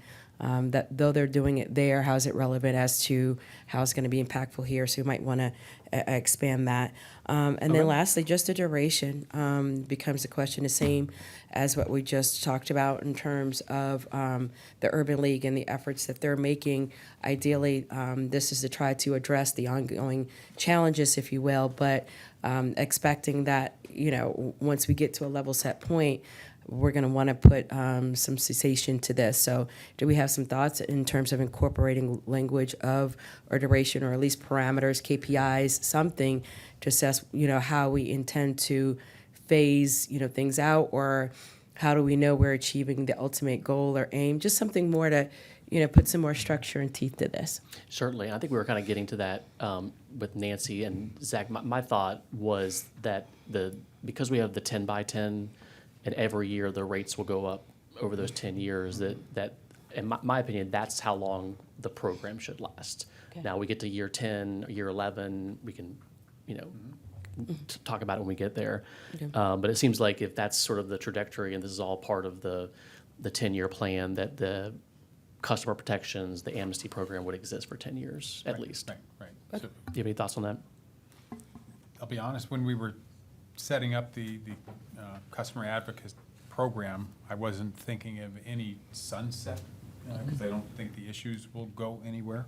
I think, as Nancy indicated, there may be some expansion and contraction of the amount of staff, but if you wanted to put some sort of review period or an opportunity for sunset or something like that, that's logical. All right, makes sense. And then lastly, just to be more intentional in terms of within the parameters of this resolution, being clear in defining what is a distressed and blighted, property. I see we and I'm just looking at section 3 right now, and we said, we'll amend to add for, other entity types, but just wanting to be clear as to when they would fall under the auspices of being distressed and blighted, just making sure that we have clear parameters when people start applying for this. Okay. Want to make sure that, the qualifications are clear, even down to the definitions of distressed and blighted. Okay, got it. Thank- Attorney Welch, you have a thought there? I do have a suggestion, which is simply, by my read, what we're asking here is that finance and, I guess, the Urban League, when that contract is approved, come together and make us recommendations on how these programs look. So I might suggest that some of the points that Commissioner Messiah has just made can be added to Section 1 for things for them to consider, should there be a sunset. And with all respect to the commissioner, this is designed for residential and multifamily specifically. Perhaps we ask them in their survey to opine or advise us on the inclusion of business or other entities. One of my concerns is that the way this is currently structured, it is based on income and other restrictions that I'm sure we could find a way to make those applicable to a business, but maybe not quickly enough to get it working, get it in progress. And so asking them for recommendations based on other programs and their own experience in those areas might be a way to accomplish those goals and get this moving. Okay. Just a thought. Yeah, Great. and that's providing that they've worked with other, that's assuming they've worked with entities or, opposed to just individuals, right? And to the extent that they have and could, add to it, then great. But if they're just versed with working with individuals, there's obviously some additional work that would need to be done. And just the realization that there are a lot of, LLCs and S Corps and C Corps that are owning, properties, particularly as we're talking about multifamily and apartments, and wanting to make sure that, we're being as clear as possible, but not narrowing it down where they're excluded from, because they exist, and we want that to be covered in totality, so. Oh, perhaps I misunderstood you, Commissioner. If you're talking about the form of ownership of the condo or an individual residence being owned by an LLC, that's likely covered. I interpreted your comment to mean the inclusion of a business Of other account entity types. who was the water customer, like, a mom and pop shop that gets behind on its bills. You're talking about the ownership of these. I apologize. No We worries. can clarify that easily. No worries. So, essentially, it seems like, we have two products here. One is meant to address our individual constituents and our residents and some of the challenges that they're experiencing.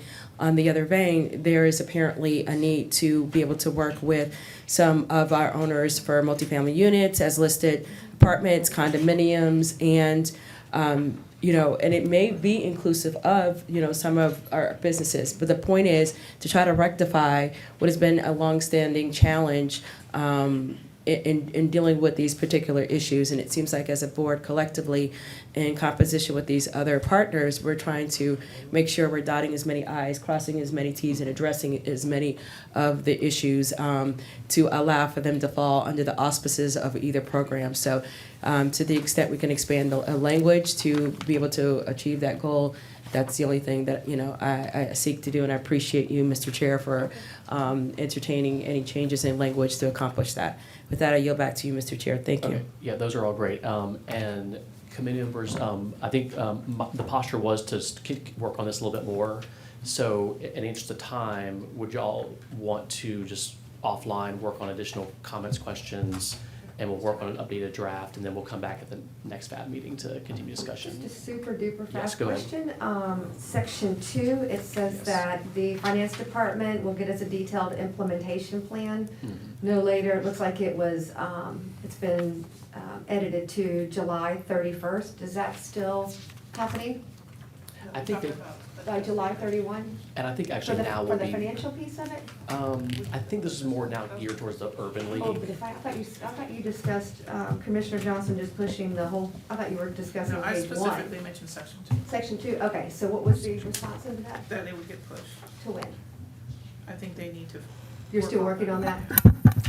Yes, I would have the execution date for all of this. I'd just say it's part of phase 1 and 2, Okay. you know? Okay. And that gives us, so that we don't put pressure, yeah. All right, yep, that was it. Thank you. Okay, Commissioner Johnson. So I just had a general question, and some of this conversation made me think about it. So we are referencing the amnesty programs in Chicago and New York, but I don't remember if they had multifamily type of customers that they included in the program, or were they just single-family residents? They do. Okay. In our conversations with them, so, which is, and I'm not sure exactly how it works, but I know that they do have residents in multifamily, which is why their numbers are higher in some instances. So we know that that will be a good model for this to look at as well. Right. Okay, thank you. Okay, great. All right, Commissioners, for this item, we'll just hold in committee for now. No objection there? Okay. All right, great. Commissioner Davis Johnson, I believe you, okay. You have to go soon, don't you? In like 5 minutes. Do you want to present on your walk-on item? I think we have, do we have the walk-on item? Yeah. And is it here in our packet?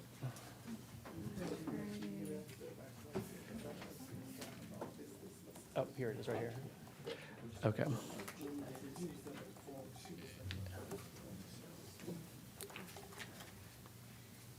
All right. Go right ahead if you want to start, and we'll passing out the agenda item right now. And I don't know, do you want Parks to come up at all? Or, Yeah, he's going to,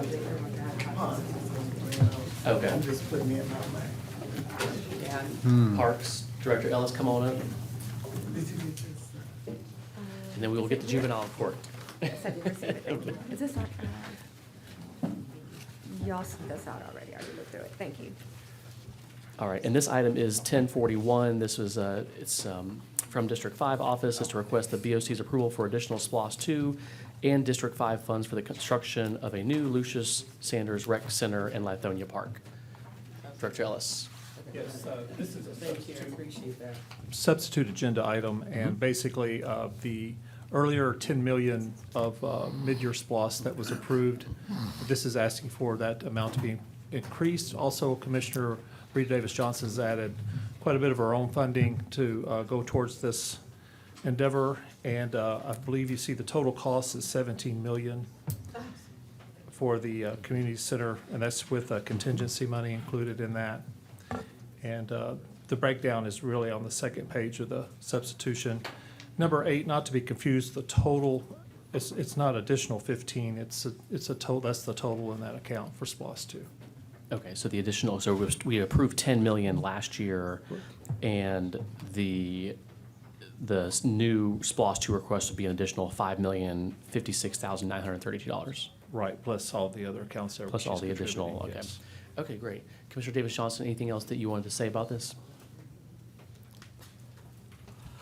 Yeah, I would really appreciate your all's approval on this today, so that it could come to committee, so that we can start breaking ground for the Lucius Sanders Center. I've taken all of my money, $1,943.68. I applied that to this project so that we can get started on it.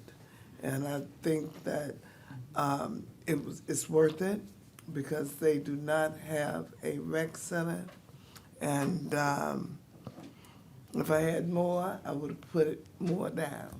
But yeah, I would appreciate y'all's consideration on that. Okay, very good. Committee members, any questions, comments? I do. Commissioner Long Spears, go ahead. Thank you very much. I appreciate you bringing this forward, Director Ellis and Commissioner Davis Johnson. So the remaining amount in SPLOST is how much with the additional 5 million requested today? In SPLOST 2 for this SPLOST item, Parks and Recreation Facilities. Would that be a Mr. Kingsbury? Yeah, I'll have to ask him for the total. 22 million round numbers. Okay, roughly 22 million left in that SPLOST 2 line item that was approved by the voters. Okay. Thank you. That's my question. Yield back to you. Commissioner Johnson? So just to make sure I understand it and clarification, so this is a separate walk-on item and not with our budget amendment discussion, it's separate? Is this a separate agenda item? Yeah. Right, so we walked on an item on this on Okay, Tuesday. yes, it's a new one, yes. Okay. Got it, thank you. Okay. All right, and Zach, I know just for budget items in general, you, TJ, the administration wanted to review all the requests. Does that hold true for SPOS also? Well, right, so the list of budgeted items or budget requests that were provided on Tuesday, we were asking for a little more time to be able to go through that entire list. This item, we had, looked at the budget and made this request on Tuesday because we knew that the funds were there. But, it's all a context conversation, but we know that the funds are there. Chris just articulated what would be remaining. So, we can bifurcate them or. Okay, and I want to be sensitive to the fact that I think that other districts have sort of, similar kind of category type uses in mind. And so, when y'all are working on sort of the larger, I think it's a 5-year CIP plan, are you taking into account SPLOST 2 and other funding sources that might be available? So if we look at the C1 category, knowing there'd be 21 million approximately left, and then you've seen some of the requests through the amendments, it doesn't all add up. So will other commissioners have the ability to work with y'all to find a way to close those gaps? Because SPLOST 2 won't cover all of the requests, the way I'm looking at it now. Right, so will commissioners be able, yes, so we will continue to work to find whatever And, funding is available, we're on TV. whether it's in SPLOST, whether it's in commission accounts for old bond proceeds, that's where some money has been placed. So yeah, we will continue those conversations and see how far the money goes. But just like with fire stations or any other thing, we will only be able to get so much with the funds that we have. Right, exactly. And Director Ellis, in terms of just sort of what the Parks Department needs to move things forward, do y'all need the full amount allocated right now, before you even get things moving? Yeah, of course, as you know, this was a community development project, which once the CDBG funds ran out, it sort of turned back over to SPLOST and to Parks. So we normally don't start construction at this stage unless we have all the funding. So yes, we do need all the funding to bid it out and go through with the project. Okay, and y'all are ready to start bidding it out? Yes. Yes, okay, We have the plans, yes. okay. All right, committee members, what would you like to do today? Motion to approve. Second, Okay, all in favor, raise your hand, say aye. aye. Chair votes aye, motion carries. All right, we're gonna all be at the groundbreaking, Commissioner Davis Johnson. Thank you for bringing that to us. Okay, juvenile court, come on down. And commissioners, now we're at the section of the agenda where we're gonna be talking about, it's the item 1060, which is our approved budget amendment request. Juvenile court asked to present today to the committee for consideration. So we know Colette, and then introduce yourself, please. Good afternoon. My name is Tamika Murray, and I have the distinct pleasure of serving as the Chief Judge in the DeKalb County Juvenile Court. Wonderful. Thank you, Chief Judge, for being here. Nice Thank to meet you. for having us. So, Mr. CEO, other members of the FAB Committee, Commissioners, thank you for allowing us this opportunity to just come before you to ask for what I think will be a very modest request in light of the other presenters today. But just to remind you a little bit about our work. Is it advancing with the green button? I'm pressing it. There we go. So we want to thank you, first of all, for what you've already allocated to us as we seek to carry out our mission. Just want to draw your attention to 4 key words in our mission. We certainly are doing our best every day, boots on the ground, to protect the best interest of children and families in the community. We also seek to restore children who have been abused and neglected. We seek to redirect those youth who are found to be in conflict of the law, to bring them, of course, back, in right relationship with the law, and to support the continuity of families in keeping children in their homes. And that takes a dedicated and devoted staff, which is what we're really going to be asking for here. And just to show, we have had a trend of increased funding over the last 5 years. Again, we are grateful for that, and it certainly helps us to meet the critical needs of the children and families that we serve. So to be very direct, the 2 things that we're asking for total to $150,000. $75,000 would be for in-grade adjustments for the current staff, several members of the current staff, and the other $75,000 is for a position that would be an additional enterprise technician. We currently only have 1 IT person. And let me just back up. We are a very high-volume court. We have, in 2024, a historic number of hearings that were heard, 5,605. We are on trend to exceed 6,000 hearings this year if our cases continue and the caseloads continue to grow. Right now, again, our case count has grown tremendously, especially on the delinquency side. And we're kind of holding steady on the child welfare side, which would be the abuse and neglect cases. And I think that really is a testament to the effectiveness of our programs.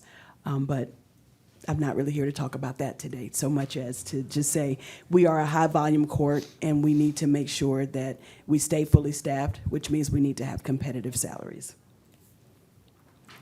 And currently, our budget is comprised of 71% of personnel costs. And so, again, what we're asking for would be $75,000 for the enterprise technician, as well as $75,000 for the in-grade adjustments. Myself, along with the court administrator, has taken the time to look at what competitive salaries are in each of the categories of staff. And we've also heard from supervisors. I don't think there's any department within the court that hasn't had an employee to come and say, hey, it's been a little while since we've had an increase and everything's higher. Groceries, just, the cost of living generally around the country, and DeKalb is no exception to that. We are currently fully staffed, and we'd like to stay that way. And for the employees at the court, it's more than a job. It is a passion, and it is mission-driven, and we need well-trained employees. We need employees who are devoted to the mission, and we just gotta be competitive. And so we need the additional money so that our talent doesn't go elsewhere. Right now, we have a total of 86 positions, 2 of which are interns, so they're part-time. And just to highlight what we've done with the money that you've already allocated to us, we have currently undertaken the build-out of a 6th courtroom at the court, and that's going to help us be more effective and more efficient. And we have a parking lot that has been in the works for, I don't know, at least 8 years. But it's going to be done, Commissioner Messiah, in like this week. And so we want you to come and see it. But back to the enterprise technician position. So 1 IT person for 86 staff is not enough. And I showed you the number of hearings that we have each year. 95%, I would say, of those hearings are virtual. So we need our technology to be at peak efficiency so that we don't have any delays in our hearings, and that we don't delay permanency and disposition for our court-involved youth. Last year, our one lone sole IT person went on FMLA, and it almost brought us to our knees. We can't, I don't want to relive that. So we really just humbly ask for your consideration of that position. And as we look ahead to 2026, we want to continue our great work. We're looking to expand our programs, which would mean increased treatment funds. And I think you saw on the slide that highlighted our budget. Right now, only 1% of our budget goes towards treatment. And then, of course, the in-grade adjustments, we will likely need more in the coming year to, again, remain competitive and retain our current staff. We are looking to seek more grant funding to supplement what you already give us. And we want to make sure that our staff is trained, that they are aware of all the best practices that exist, so we can continue to provide innovative services and programs for court-involved youth. And we want to maintain our presence. We have school-based probation officers. We have a presence with law enforcement. We work very closely with the Police Athletic League. And so we want to make sure that people in the community know about our work and that they know that they can count on us when there is a need within their own families.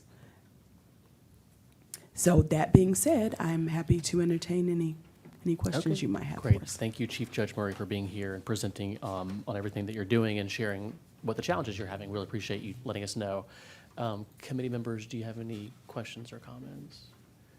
Just a Mr. comment that it does, one IT person for that many staff, clearly not enough. Yeah, we found that out the hard way. That sounds very painful, so, thank you. Great. Commissioner Messiah, any questions, comments? You know, again, just echoing the appreciation for the work and, you know, understanding where the need exists. Happy that the parking lot is moving along, the parking Yes. deck is moving along. And just as we're transitioning into using more technology, realizing how there's been some real challenges and need to get on par. So appreciate you guys coming in and sharing this with us and bringing to our attention where the need exists so we can help you out, make sure you're doing what you need to do, particularly for our youth. Thank you. That are, you know, challenged in so many ways here in the county. So thank you for all your efforts. And with that, I yield back to you, Mr. Okay. Chair. Thank you. Okay, great. Thanks, commissioners. Okay, so Zach, let me ask you a couple questions here. So I know I guess it's coming up. On Tuesday, we're approving a salary pay and class study sort of for the entire county. I assume that's for all That's departments, constitutional. Is that All correct? positions, that's correct. Okay. So when we talk about that study, we're really looking about 2026 and beyond. Is that right? We don't expect that to be done this year. It will not be done this year. It will Okay. be, at best, completed the end of next year. End of next year. Gotcha. Okay. Okay, that does take a while. And I think we did talk about this at one of the ops meetings. So I think that the IT department had put out plans to sort of kind of unify all the IT positions under their department, but at the same time, making sure there's adequate capacity across all the departments and constitutionals. Is that something that we'll get more information on that plan sooner, or is that kind of a 2026 and beyond rolling out? Right, I would have to check with the director, but I don't believe that's going to be done until towards the end of this year, early next year. It won't be complete. Okay, okay. What would be the solution for the juvenile justice Right, court right. only So- having one? Are there any stopgaps? Is there Right. any capacity in IT now that can assist? Or is the best option to give them an additional position? And it could well be. Here's what I would request, if this were the committee's desire to support these items, I would want our IT director just to confirm, the type of position that's being hired, the span of work and that type of thing. And I would also want for the in-grade adjustments for our HR director because that's something that they do for all in-grade adjustments, just evaluate and make sure that we're all on the same page. Okay. Is that something that you can have by next Tuesday, or do you need the next meeting to do that by? Right, I can, you know, they could probably have it done by Tuesday. They don't know that yet, but, you know. Assume, you know, I'm making an assumption. I don't know, you Okay. know, what their schedule looks like tomorrow, but it could be done in short order. If not by Tuesday, it could be certainly done within a week's time. Okay. Okay, Commissioner Masai.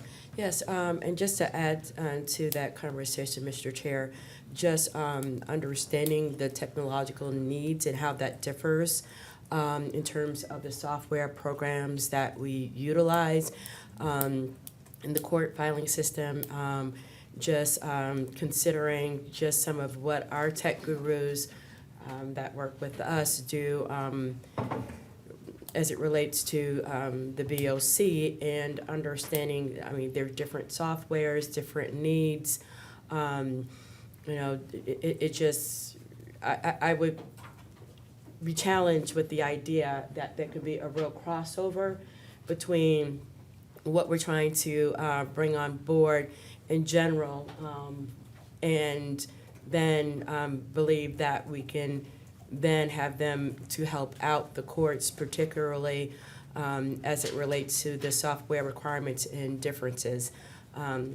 I will say, and you know, you guys have to just permit me, if you will, just my own personal experiences in terms of trying to file and trying to retrieve documents and trying to ensure it gets to the clerk, it gets to the judges, and understanding the dynamics, being able to have a relationship with those software providers. It is just the dynamics in and of itself differs so vastly.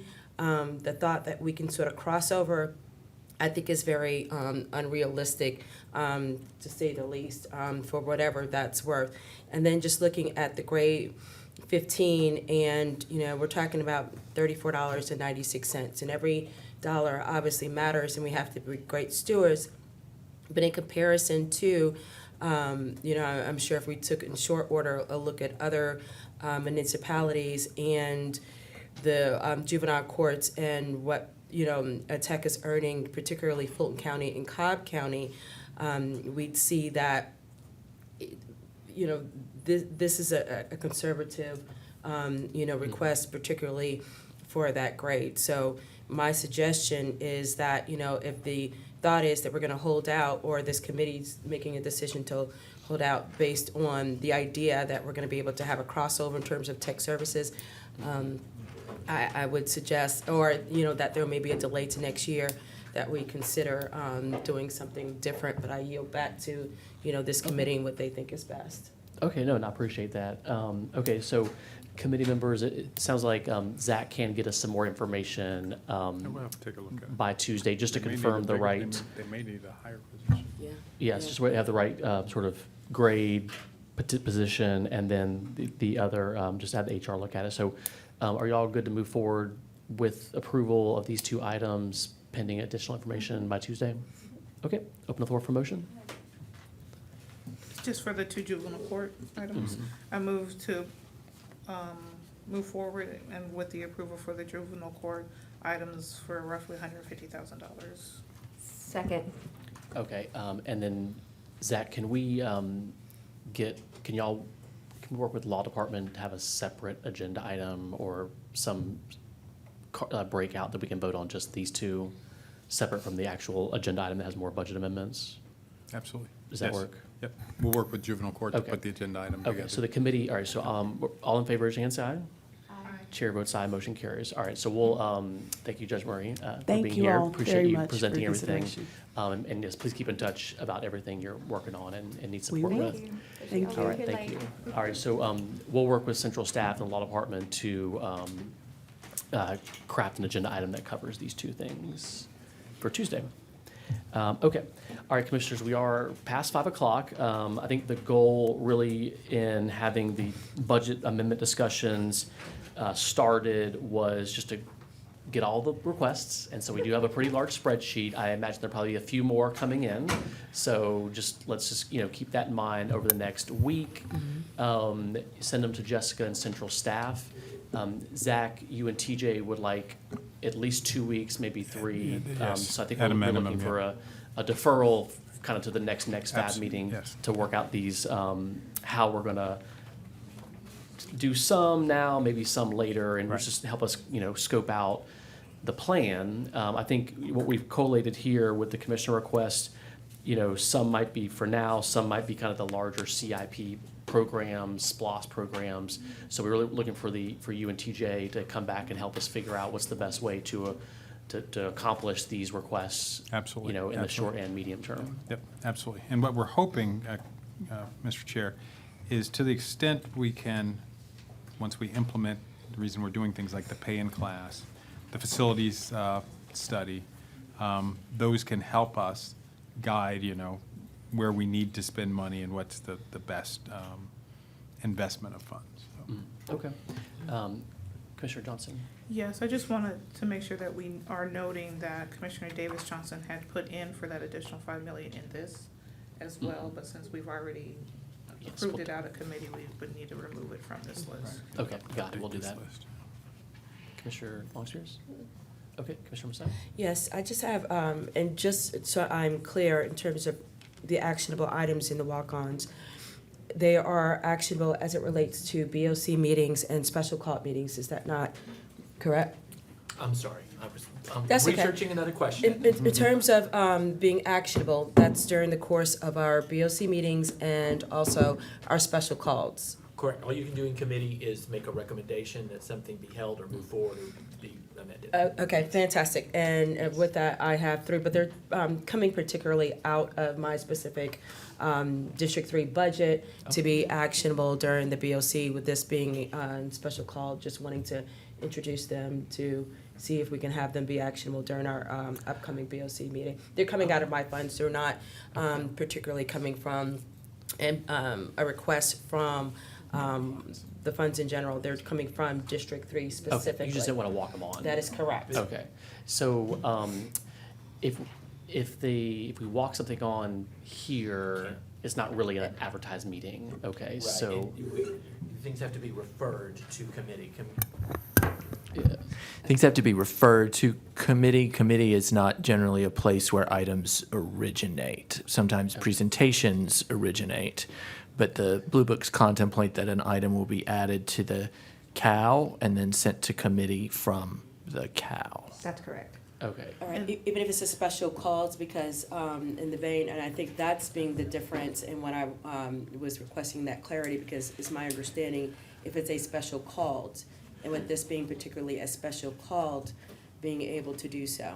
But it's still a committee meeting, so this is not where agenda items originate. And if it's walked onto a committee, we actually can't record it in Legistar. It has to be in the business or CAL meeting. We've gone back and forth with that many, many times, unless you find something different, Mr. Welch, but And I that is my think that's understanding. relevant to that juvenile court item as well. It is. Yeah. Right, that item will have to be walked on. As I understand Yeah. it, there is no agenda item for the juvenile court. So, once that item is developed, it will have to be walked on at a board meeting. Or COW. A COW preferably, and then Preferably. voted on at a subsequent meeting. Ideally, it doesn't appear to be an emergency.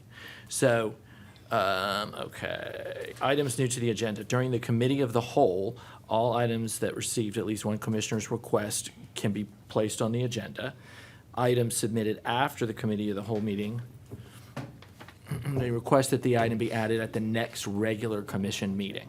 When an item is proposed to be added at the committee of the whole, the proposer shall, during the commission meeting, submit to the clerk required number of copies. Simply doesn't contemplate adding agenda items outside of your committee of the whole or BOC business meetings. okay, and I think in the practice has been, our preference is to not walk on items on the board meeting and vote on it in the same day. However, I think we have not necessarily always followed that if it was like urgent or something that was like sort of time sensitive. The state law allows us to add an item that doesn't appear on the published agenda and vote on it the same day under emergency. circumstances. So there have been situations where, maybe a grant was about to expire, and if we didn't vote on it immediately, we wouldn't be able to receive those funds, situations like that. But as a general rule, we do advise against adding and voting on the same day because of publication requirements. So hang on just one to be second. clear, Wait, hang on one second. So, okay, so my suggestion is, I don't think we can work this out on this committee. So my suggestion would be for Commissioner to share all of those budget with everyone here and via email. And I think at the end of the day, Matt, if the board decides that they will take a walk-on, we just vote on it. And so it's really at the will of the board at the time. If someone has a walk-on, we have to add an item to the agenda and vote on it. Is that right? In the, Board meeting. at the board meeting itself, it Yes. does require the vote to add the item. In the committee of the whole, each of you has the same right to simply Yeah, walk an that's item right. on. We use the same term for both things, but they are not, in fact, the same. Right, exactly. Okay. Right. Just to make it all simple And and I wasn't easy. trying to vote on it today, just to be clear, it was in preparation for our upcoming BOC meeting, in which case we have all of the walk-ons and printouts, but not to be voted on today, but to be introduced during the course of this special call. Okay, well, all right, we can't accept them today, but go ahead and pass them around, email them around, so all the commissioners have the request. I mean, they're your district They allocations, are. so they shouldn't really be too controversial from my end. Okay, great, all right, that is all we have on our agenda. Take a motion for adjournment. Move we adjourn? Second? All in favor, say aye. Aye. Meeting adjourned. Thank you all very much. Have a good one.